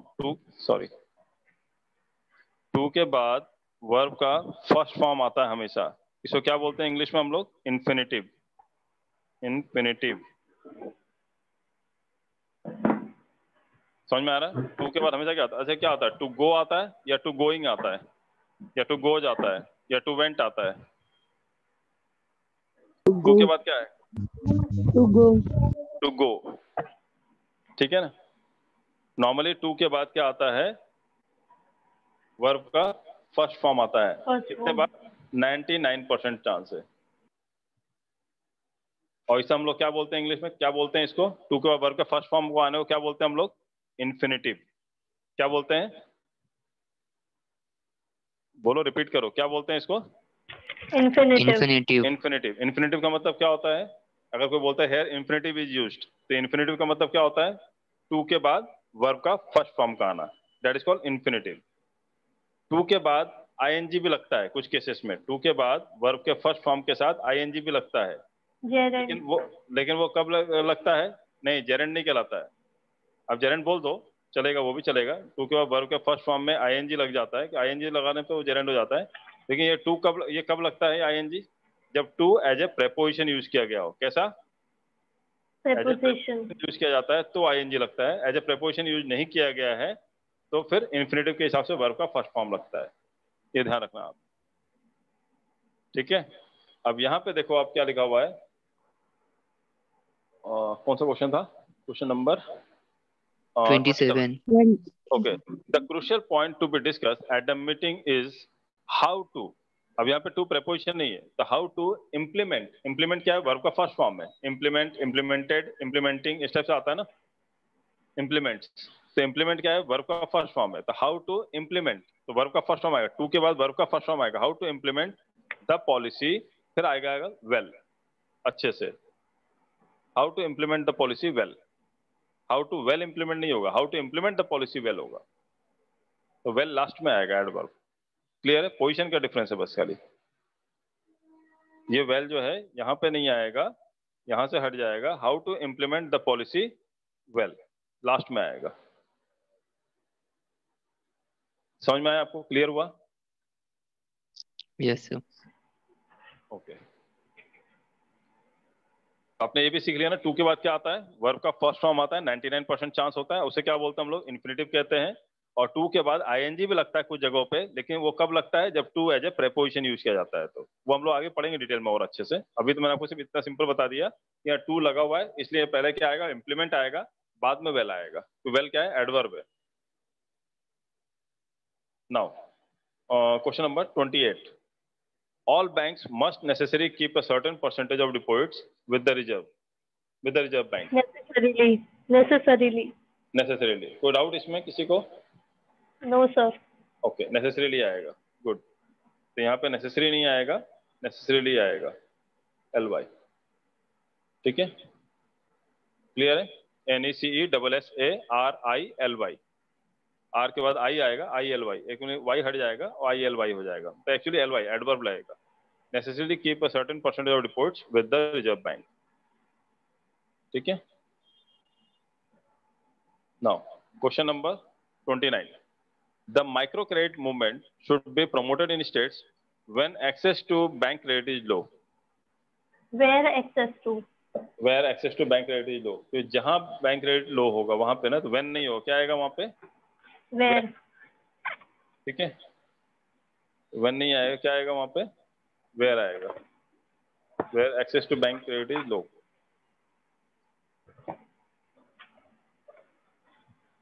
यहाँ पे when नहीं आएगा, when के यहाँ पे क्या आएगा? Where आएगा, WHERE, where. Where access to bank credit is low, जहां पर access to bank credit जो है लो है। Now question number 30, he was not a good manager because he did not know what to react in a crisis. How to react. How to react, यहाँ पे what नहीं आएगा, क्या आएगा? How to react। अब यहाँ पे देखो टू के बाद क्या है? वर्ब का फर्स्ट फॉर्म, टू रिएक्ट। समझ में आना? रिएक्ट क्या हो गया? वर्ब का फर्स्ट फॉर्म। और टू क्या है? तो ये क्या पार्ट है? क्या कहलाता है ये पार्ट? टू का वर्ब का फर्स्ट फॉर्म क्या कहलाता है? इन्फिनेटिव है ये। तो हाउ टू रिएक्ट होगा, व्हाट टू रिएक्ट नहीं होगा, हाउ टू रिएक्ट होगा। क्लियर है? Next, unless we work careful we may overlook something in the contract. Carefully आएगा, केयरफुल एडजेक्टिव है। जैसे ब्यूटीफुल एक एडजेक्टिव है, केयरफुल भी एडजेक्टिव है। FUL फुल लगा तो एडजेक्टिव है, ध्यान रखना। मैक्सिमम 99% चांस है लास्ट में FUL लगा है। केयरफुल, केयरफुल, ब्यूटीफुल, है ना?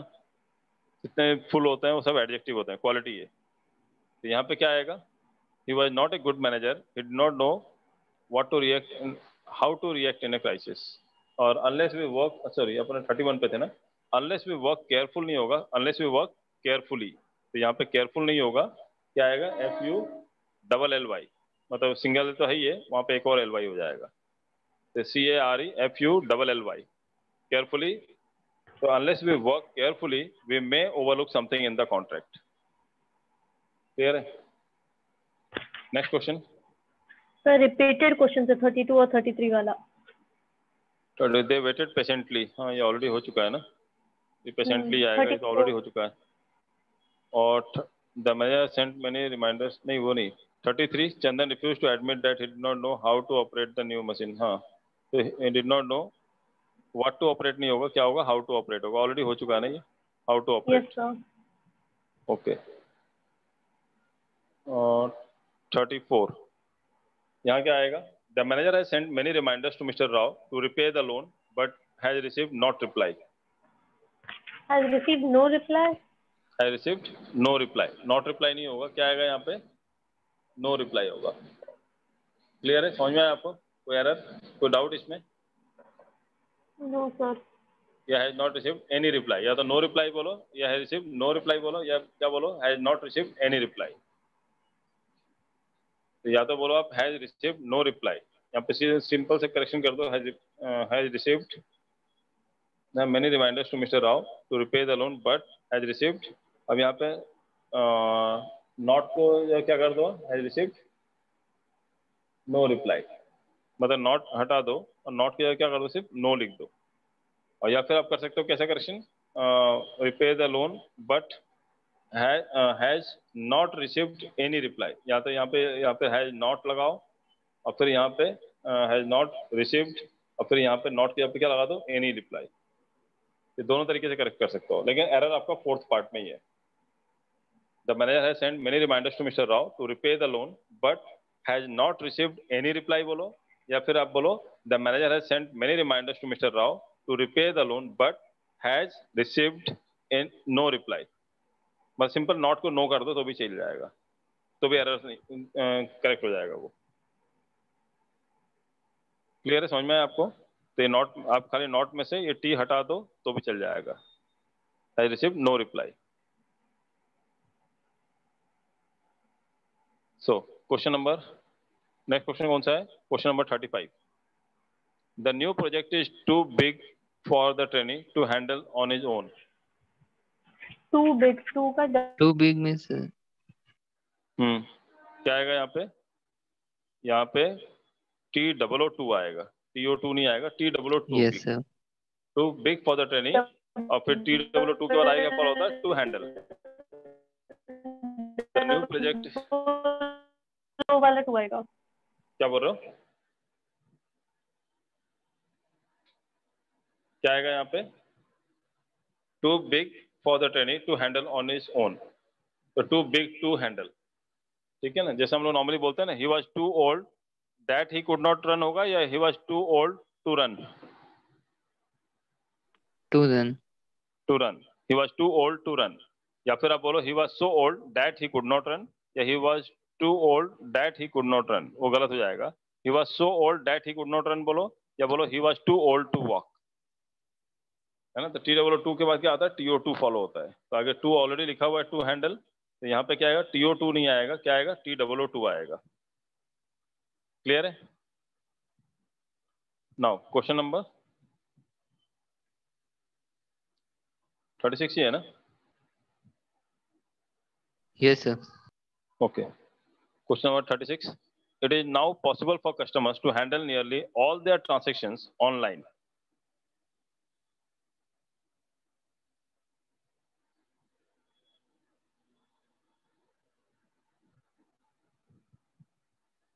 बताओ क्या आएगा?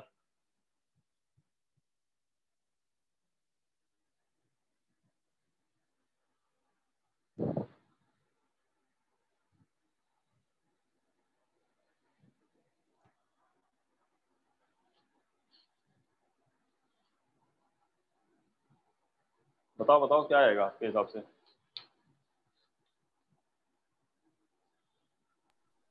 Sir I think no error है।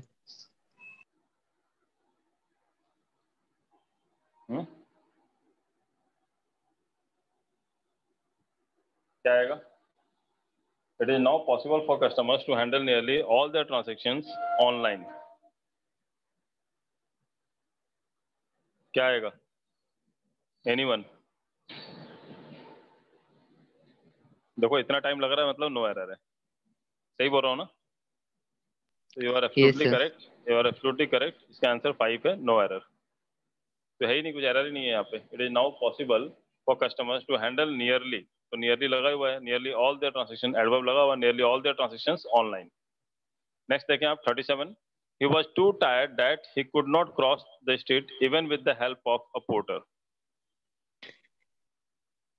सर फर्स्ट वाले में he was too tired that लग गया ना सर. तो सर टू के साथ में टू लगना चाहिए था ना. क्या आना चाहिए था? फर्स्ट वाले में he was too tired that आ गया तो सर टू लगना चाहिए था ना. he was too tired to cross फिर बाकी का पूरा object. He was too tired. Anyone else? कोई और बताओ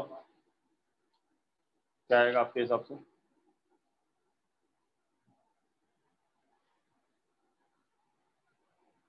बाकी लोग बता ही नहीं रहे हैं कुछ. क्या आएगा यहाँ पे? He was too tired that he could not cross the street even with the help of a porter.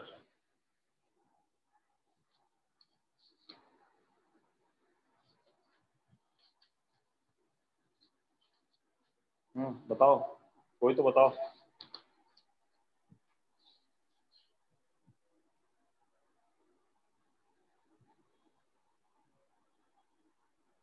बताओ, अभी ऑलरेडी मैं इतने पढ़ा चुका हूँ 37 तक. अब आप लोग बताओगे आंसर.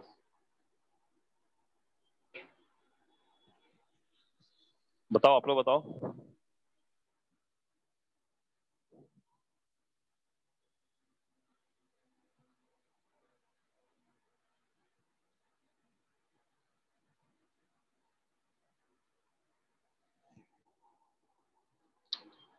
कोई तो बताओ, किसी को नहीं पता क्या?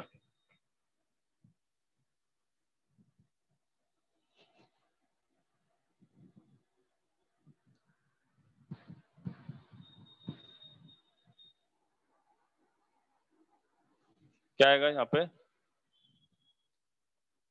यहाँ पे टू लगा हुआ है क्या? TO2 के बाद टू लगा रहे हैं क्या हम लोग यहाँ पे? He was too tired to cross the street even with the help of a porter. या तो ऐसा होना चाहिए था, बट वो टू कहाँ लगाते हैं? क्यों डैट बीच में लगाते हैं ना. ये फर्स्ट पार्ट में लगा दिया उन्होंने डैट.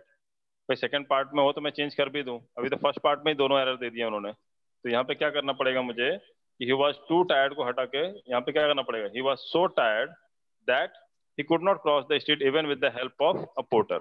तो यहाँ पे so that वाला पार्ट आएगा. so आगे क्या आएगा? that. क्लियर है? यहाँ पे टू के बाद, क्योंकि TW2 के बाद क्या आता है? क्या आता है? TO2 आता है. वो लगा ही नहीं सकता Yes, मैं यहाँ sir. पे. He was too tired to. अब फिर आगे यहाँ पे अगर टू लगा भी देता हूँ फर्स्ट पार्ट में, फिर ही कुड नॉट क्रॉस. दो एरर थोड़ी कर सकता हूँ. फर्स्ट में भी एरर करूँ, सेकंड में भी एरर अच्छा करूँ. अच्छा अच्छा अच्छा एरर तो समझा मैं एक ही सर. पार्ट में लगा सकता हूँ ना मैं. मैं दैट को आगे टू कर सकता हूँ मैं. He was too tired to. But आगे मैं ही कुड नॉट क्रॉस वहां कैसे चेंज करूंगा? क्योंकि मेरे को अगर टू लगा दिया तो सीधे क्या आना चाहिए वहां पे? He was too tired to cross. सीधे क्रॉस आना चाहिए. ही कुड नॉट नहीं लगा सकता फिर वहां पे मैं. हाँ लेकिन मैं सर. दो पार्ट में एरर नहीं कर सकता ना. फर्स्ट में भी एरर, सेकंड में भी एरर. क्योंकि अगर फर्स्ट में अगर मैं डैट को हटा रहा हूँ तो फर्स्ट में एरर दे रहा हूँ मैं. फिर सेकंड में एरर कैसे निकाल सकता हूँ मैं किसी एक ही पार्ट में एरर कर सकता हूँ ना. Getting my point? Yes sir. तो बेटर फिर टू को हटा के बेटर क्या रहेगा? यहाँ पे टू हटा के क्या कर दो? सो कर दो. He was so tired. और डेट लगा हुआ है, सो के बाद दैट आता है. He was so tired that he could not cross the street even with the help of porter. Got it? Yes sir. Now next question is question number 38.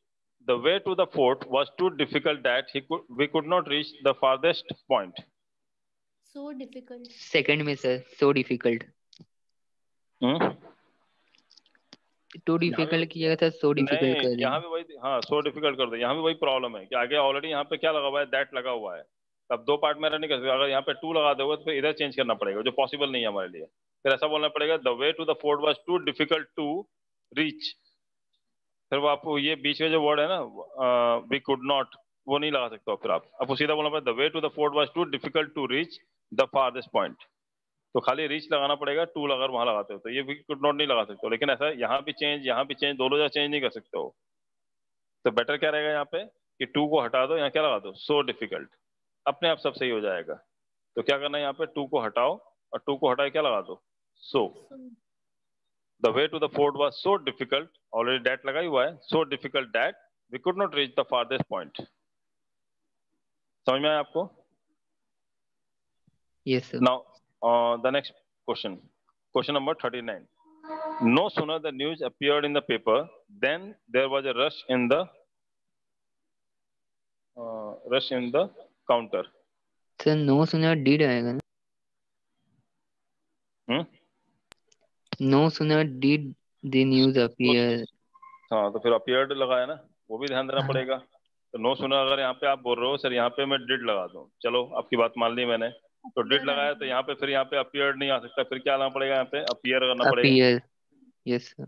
है ना? खैर मैं कर सकता हूँ क्योंकि एक ही पार्ट का एरर है, फर्स्ट पार्ट में ही एरर है. Yes, लेकिन sir. बेटर क्या रहेगा कि अगर मैं डिड की जगह पे नो सूनर अगर मैं यहाँ पे हैड लगा देता हूँ तो टेंशन ही नहीं है. No sooner had the news appeared in the paper then there was a rush in the counter. हाँ सर, वैसे भी सही है. हाँ सर. समझ में आ रहा है आपको क्या बोलना चाह रहा हूँ मैं? Yes, sir. तो no sooner had the news appeared in the paper होगा, ज्यादा बेटर रहेगा. फिर ज्यादा मुझे चेंजेस नहीं करने पड़ेंगे, खाली नो सूनर के बाद मतलब डिड लगाओगे तो फिर अपीयर करना पड़ेगा मुझे आगे. और नो सूनर हैड लगाओगे तो अपीयर तो होता ही है, हैड के बाद तो वर्ब का थर्ड फॉर्म आता ही है, तो दिक्कत है ही नहीं. इसके बाद हैड के बाद वर्ब का थर्ड फॉर्म लगता ही है, तो अपीयर्ड वर्ब का थर्ड फॉर्म है. Yes, sir. डिड लगाओगे तो वर्ब का फर्स्ट फॉर्म लगाना पड़ेगा, डू डिड के साथ. तो नो सूनर के बाद क्या कर दो, हैड लगाने की जरूरत ही नहीं, हैड लगा दो नो सूनर के बाद, क्योंकि ये भी इन्वर्जन का पार्ट है ना. डिड के साथ भी लगा सकते हो, हैड के साथ भी लगा सकते हो. No sooner had the news appeared in the paper then there was a rush in the counter. Yes, sir. चलो अगला क्वेश्चन है question number 40. The guest picked up the child, very affectionate, and handed over to him the packet of sweets. Affectionately. Affectionately. Good. यहाँ पे affectionate नहीं होगा, affectionately होगा. कोई doubt इसमें? Very sir sentence affectionately. की मीनिंग बताओ ना. किसका? सेंटेंस की meaning. The guest picked up the child, मतलब जो गेस्ट आए थे घर में उन्होंने बच्चे को गोद में उठाया, very affectionately, बड़े प्यार से उठाया, and handed over to him, और उसको दिया, क्या दिया? The packet of sweets, मतलब मिठाई का पैकेट दिया उसको या चॉकलेट का पैकेट दिया उसको. हाँ. तो very affectionately है ना, तो very भी आपका एडवर्ब है, affectionately भी एडवर्ब है. मेरे को सेंटेंस का मतलब ही नहीं होता, मेरे को तो ग्रामर से मतलब होता है. अगर आप मुझसे इंग्लिश में बात करोगे ना, आई कैन पॉइंट आउट, कोई मेरे से इंग्लिश में बात करता है ना, तो मेरे आदत ऐसे हो गई एरर पढ़ाते पढ़ाते ना कि कोई बात करता है मुझे दिखता है कि 1 error, 2 error, 4 error, 6 error, 10 error, मुझे एरर दिखते हैं उसकी बातों में. ठीक है, तो ये आप ये मान के चलो कि आपको यहाँ पे सेंटेंस के मीनिंग से कोई मतलब नहीं होता है. आप ये देखो ग्रामेटिकली कहाँ दिक्कत है वो आपको ध्यान देना पड़ेगा, वो धीरे धीरे प्रैक्टिस में आएगा. अभी आप लोग क्या मीनिंग देखते हो सेंटेंस का, अब मुझे मीनिंग देखता भी नहीं हूँ, मेरे तो ऐसा दिखता है the guest picked up the child, मुझे उससे मतलब नहीं होता. वेरी अफेक्शनेट, अफेक्शनेट तो क्या है, एडजेक्टिव है, और वेरी क्या है, एडवर्ब है. And affectionate and handed over to him, तो कैसे उठाया उसने, अफेक्शनेटली होगा, मतलब एडवर्ब तरीका है ना, हाउ, एडवर्ब ऑफ मैनर आएगा यहाँ पे. तो मुझे वो दिखता है, वो आपको भी वैसे ही दिखना चाहिए वो चीज. ठीक है. Yes, sir. नेक्स्ट देखो क्या है, no sooner I had spoken then he left. Had I spoken. Had I spoken, Yes, क्योंकि sir. नो सूनर से स्टार्ट हुआ सेंटेंस, एडवर्ब से शुरू हुआ है, तो आई हैड नहीं होगा, यहाँ पे क्या आएगा, हैड आई होगा, क्योंकि इन्वर्जन लग जाएगा. हैड के बाद आई होगा और फिर स्पोकन आपका वर्ब, मतलब हैड आपका helping verb, then subject and then spoken आएगा आपका वर्ब, मेन वर्ब. ठीक है, तो no sooner had I spoken होगा, आई हैड स्पोकन नहीं हो जाएगा, क्योंकि नो सूनर से जब एडवर्ब सेंटेंस शुरू होता है तो इन्वर्जन होता है, मतलब हेल्पिंग वर्ब पहले आता है, देन सब्जेक्ट आता है, देन मेन वर्ब आता है. क्लियर है? कोई डाउट इसमें? No, sir. No, sir. Okay. Next question, question number 42. Scarcely we had finished observing this when we were surprised by about a dozen of the old birds jumping in the most unsafe and funny manner towards the sea. अब बताओ, Scarcely had we. अब ईमानदारी से आप बता दो, क्या इस सेंटेंस का मीनिंग समझने की कोशिश की आपने? No, sir. No, sir. नहीं ना, तो ये चीज मेरे साथ होता है, समझ में आया ना, मुझे सेंटेंस का मीनिंग से मतलब ही नहीं होता है, मेरे को तो एरर ढूंढना रहता है, मैं ढूंढ लेता हूँ. Yes, sir. आप कोई भी अननोन सेंटेंस दोगे, मैं मेरे को एरर दिख जाता है उसके अंदर कि एरर है. आदत हो गई है, इतने सारे ग्रामर चैप्टर पढ़ाते पढ़ाते इतने सालों में ना मुझे रट गया है, मुझे दिख जाता है ये एरर है ये.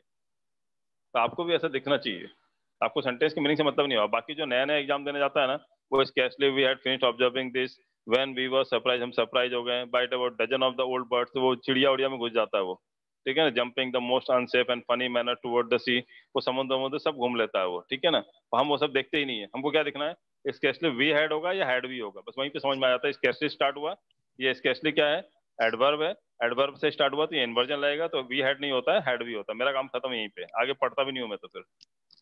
यस तो सर। ये चीज आपके साथ भी होना चाहिए, आपको टाइम बचेगा फिर, जब आप ग्रामर में आप मास्टर हो जाओगे ना तो आपका टाइम बचता है, फिर आगे सेंटेंस पढ़ना ही नहीं पड़ता आपको एरर दिखते ही।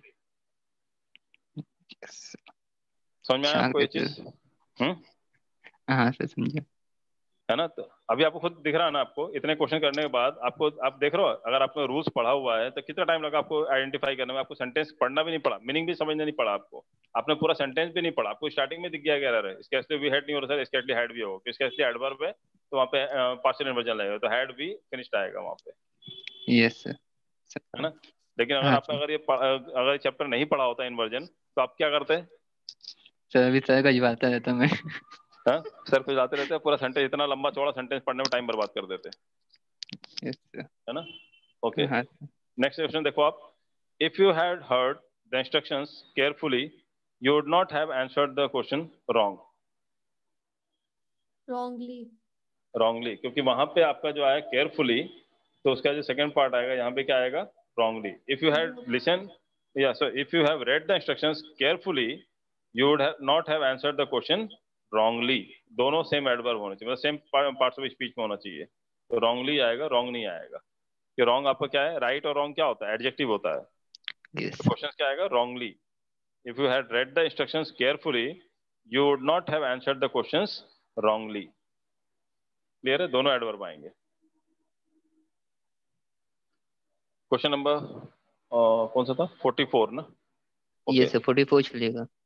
44 एटलीस्ट 50 तक खत्म कर देते हैं हम लोग, बाकी 50 तो आपका होमवर्क रहता है हमेशा, 50 मैं करवा देता हूँ और 50 आप होमवर्क करके लाओगे, जो डाउट होगा वो पूछूंगा मैं, ठीक है। आप लोग नॉर्मली डाउट पूछते नहीं हो, because no study no doubt, है ना। और देखें आप यहाँ पे, no sooner the advertisement appeared in the newspaper then there was a rush on the booking window. No sooner did the advertisement. नहीं मैम, डिड आएगा फिर अपीयर्ड नहीं आएगा, फिर अपीयर करना पड़ेगा हमको। Head. No sooner had the advertisement appeared in the newspaper then there was a rush on the booking window। लेकिन चलो जो भी हो, आपको दिख तो गया ना पहली बार में कि पहले पार्ट में एरर है, आपको पढ़ना पड़ेगा सेंटेंस क्या है और मीनिंग क्या है सेंटेंस का, और कहाँ क्या कहना चाह रहा है कहानी में। ना हमें कहानी से मतलब होता है ना कुछ मतलब होता है, हम सिर्फ ग्रामर पर पॉइंट आउट कर लेते हैं कि एरर है। तो नो सुनर के बाद क्या आएगा यहाँ पे, नो सुनर क्योंकि एडवर्ब है इसलिए यहाँ पे क्या लगा दो, हैड, क्योंकि यहाँ पे अपीयर्ड दिख रहा है ना, वर्ब का थर्ड फॉर्म दिख रहा है इसलिए हैड लगा दिया। और यहाँ पे अगर पहले से अपीयर होता तो क्या लगा देता मैं यहाँ पे, डिड। अगर पहले से यहाँ पे अपीयर होता तो क्या लगा देता मैं, क्या लगाता मैं बताओ, अगर अपीयर होता तो no sooner the advertisement appear in the newspaper, तो क्या लगाता फिर मैं वहाँ पे, डिड। तो नो सुनर डिड द एडवर्टाइजमेंट अपीयर हो जाता है अपने आप, लेकिन वहाँ पे अपीयर्ड लिखा हुआ है तो दिमाग नहीं लगाना है, सीधे क्या लगा दो, नो सुनर के बाद हैड लगा दो। क्लियर है? यस। नेक्स्ट देखें आप, he is smart enough to get selected for this prestigious assignment। No error. No error.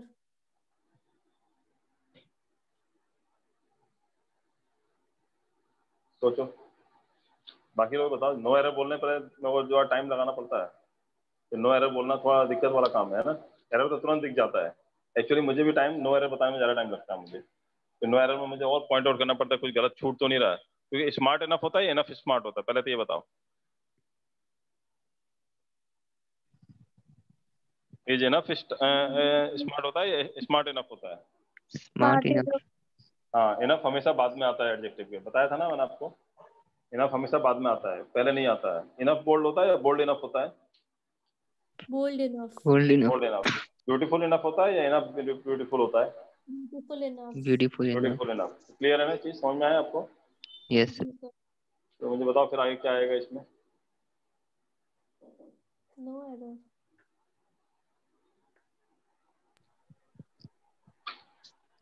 सही है सर, नो एरर। पक्का?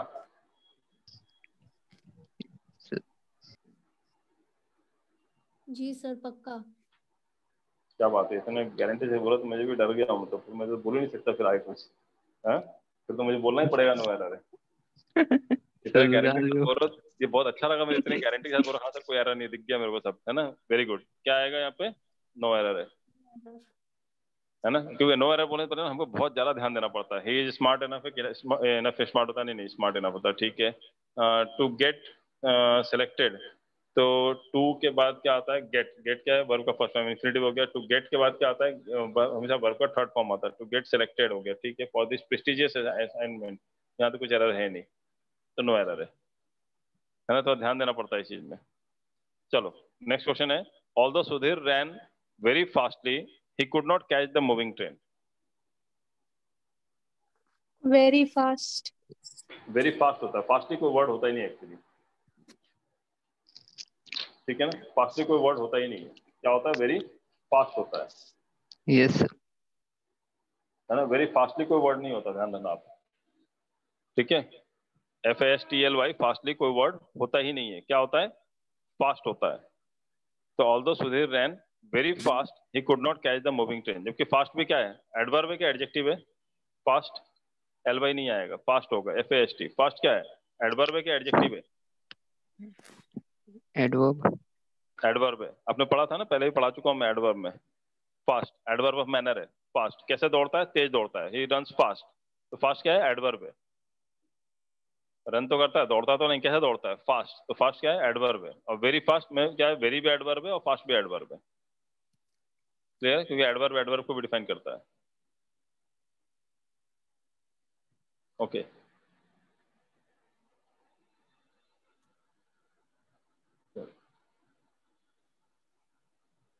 अगला क्वेश्चन कौन सा है, क्वेश्चन नंबर 47।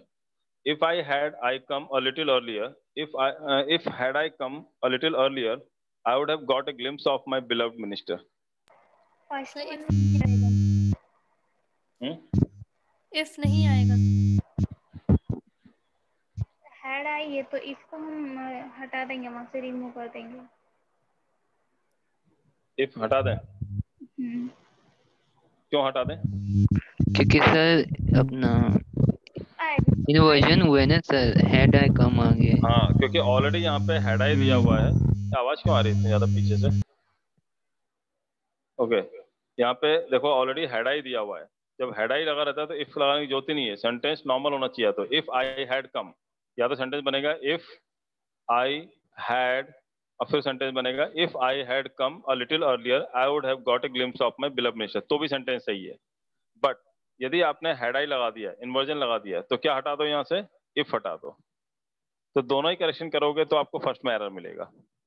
अगर पहले ये वाला करेक्शन भी करता हूँ, इफ आई हैड कर देता हूँ, नॉर्मल सेंटेंस बना देता हूँ, if I had come a little earlier I would have got a glimpse of my beloved minister, तो भी फर्स्ट में एरर है। और यदि मैं हेड आई जैसा लिखा हुआ वैसे रहने देता हूँ, तो फिर मुझे इफ हटाना पड़ेगा। तो had I come a little earlier I would have got a glimpse of my beloved minister, तो भी सही हो जाएगा, क्योंकि हैड आई कम होता है, यदि मैं आया होता तो मैंने अपने मंत्री का, जो पसंदीदा मंत्री है उसका मैं एक झलक मिल जाती है, ग्लिम्स मिल जाता है, झलक मिल जाती है उसके, ठीक है। तो हेड आई अगर बोल रहे हो तो इफ नहीं लगेगा, और इफ लगा रहे हो तो फिर हेड आई नहीं होगा, फिर आई हेड होगा। अगर इफ लगा रहे हो तो इन्वर्जन नहीं होगा, मतलब हेड क्या है, हेल्पिंग वर्ब है, आई क्या है, सब्जेक्ट है, कम क्या है, मेन वर्ब, तो पार्शियल इन्वर्जन हो गया ना, helping verb plus subject plus main verb, ये क्या होता है, किसका पार्ट है, पार्शियल इन्वर्जन का, तो ये पार्शियल इन्वर्जन का केस हो गया। लेकिन अगर आपको चाहते हैं नॉर्मल सेंटेंस बना दो, तो नॉर्मल सेंटेंस बनाने के लिए क्या करना पड़ेगा आपको, कि वो हैड को बाद में ले लो, इफ आई हैड कम कर दो, फिर आई के बाद हैड लगा दो तो भी चल जाएगा। तो दोनों तरीके से करेक्ट कर सकते हो आप, इसे नॉर्मल सेंटेंस बना सकते हो, और या फिर जैसा दिया है वैसा करना है तो इफ हटा दो। तो had I come a little earlier I would have got a glimpse of my beloved minister, वो भी सेंटेंस सही है। या फिर बोलना है, इफ लगाना है तो बोलो इफ आई हैड कम, तो हैड आई कम नहीं होगा, if I had come a little earlier I would have got a glimpse of my beloved minister. Clear है, समझ में आया आपको? Yes sir. Now question number 48। Question number 48 क्या आएगा, owing to certain inevitable circumstances the scheduled program had to be postponed indefinite, but the members could not be informed. Indefinitely, right. क्या आएगा, owing to certain inevitable circumstances the scheduled program had to be postponed indefinitely but the members could not be informed. तो यहाँ पे क्या आएगा, indefinitely आएगा, indefinite नहीं आएगा, इनडेफिनेटली आएगा। पोस्टपोन तो करना नहीं, कैसे पोस्टपोन करना है? इनडेफिनेटली पोस्टपोन करना है, तो एडवर्ब आएगा यहाँ पे। जबकि इनडेफिनिट क्या है? एडजेक्टिव है। नेक्स्ट क्वेश्चन बताओ क्या आएगा? Your machine would not have given you so much trouble if you had maintained it properly. properly. Sorry. If you have maintained it properly. Proper नहीं आएगा, properly आएगा। If your machine would not have given you so much trouble if you had maintained it properly. यदि उसे आपने properly maintain किया होता। How you had maintained? तो maintain कैसे करना है? Properly. Next question, 50th one. He has been working with me for the last 10 years, but I can't claim that I have understood him Thoroughly. मेरे मुंह से निकलने वाला था, इसमें चुप हो गया था थोड़ी देर के लिए, है ना? Understood him thoroughly. Clear है? कोई डाउट इसमें? No sir. Thoroughly होगा ना, thorough नहीं होगा। Understood him कैसा understood किया आपने? कैसे समझा उसको? मैनर क्या है? How you have understood? Understood him thoroughly.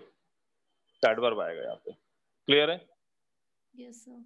चलो 51 पढ़ा देते हैं। 51 अच्छा नंबर होता है ना। To make him succeed, the correct things to do is to punish him until he tries. बताओ क्या आएगा?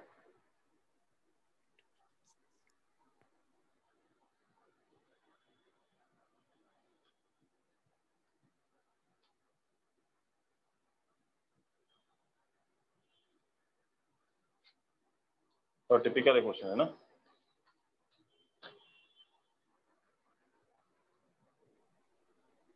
क्या आएगा? To make him succeed the correct things to do.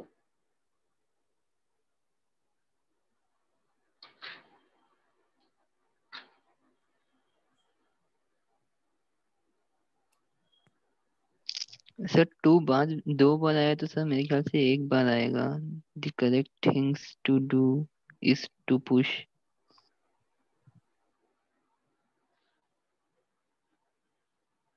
सोच रहे हो? To make him succeed the correct things to do is to punish him until he tries. No error, no error.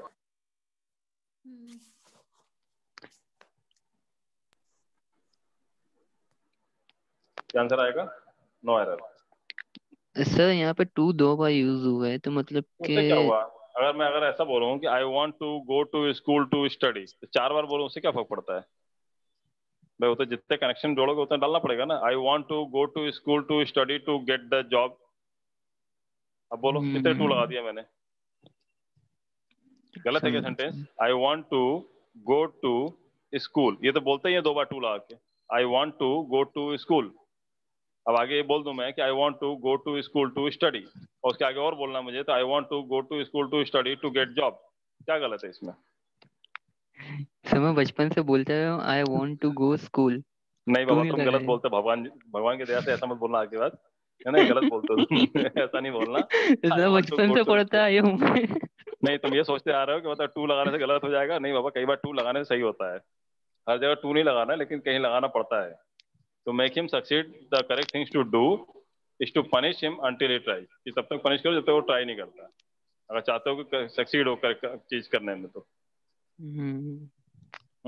ठीक है? यस सर, समझिए। 52 का error क्या होगा? Hardly I stepped out of my house when I saw some policeman coming towards my house. Hardly had I stepped Had I, clear है? Hardly had I stepped out of my house. Clear है? समझ में आ गया? Yes sir. चलो बाकी next जो बचे हैं आपके 48 क्वेश्चन और बचे हैं, वो आप करके लाओ नेक्स्ट टाइम पे, and then we will discuss whatever doubts you have. But next time मैं ऐसा नहीं लूंगा। मैं नेक्स्ट टाइम लूंगा 51 to 55, any doubt? 56 to 60, any doubt? इस टाइप से लूंगा मैं नेक्स्ट टाइम से। ठीक है? बाकी एक तो 50 क्वेश्चन आपके होमवर्क है। सर ये आप जो पीडीएफ मुझे सेंड किए, ये वही के अंदर से ना, नोट्स वही किए ना? हाँ, ये जो ऑलरेडी आपको बुक्स नोट्स मिला हुआ है आपको इंग्लिश का, ये सेम उसी में है। एडवर्ब चैप्टर में जाओ, आपको मिलेगा, आपको क्वेश्चन, सारे क्वेश्चन मिलेगा आपको। ओके है ना? जिसको आपको बुक्स नहीं मिली है मुझे बता दो, मैं आपको वो पीडीएफ सेंड कर दूंगा, पूरा बुक सेंड कर दूंगा, ई बुक भेज दूंगा मैं आपको। उसके अंदर है सारे चैप्टर दिए हुए। Okay sir. है ना? सर आप ग्रुप पे भेजोगे ना? नहीं, ग्रुप का मैं नहीं भेजूंगा, ब्रांच वाले भेजेंगे। मैं नहीं भेज सकता, मुझे नहीं पता ना किसने पेमेंट किया है नहीं किया, मैं ये सब नहीं देखूंगा ना बेटा। मैं I am the owner of the company, तो मैं ये सब नहीं देखूंगा। जो ब्रांच के जो आपके हेड हैं, जो फ्रेंचाइजी डायरेक्टर्स हैं हमारे, वो लोग देखेंगे और वो बताएंगे। ठीक है, आप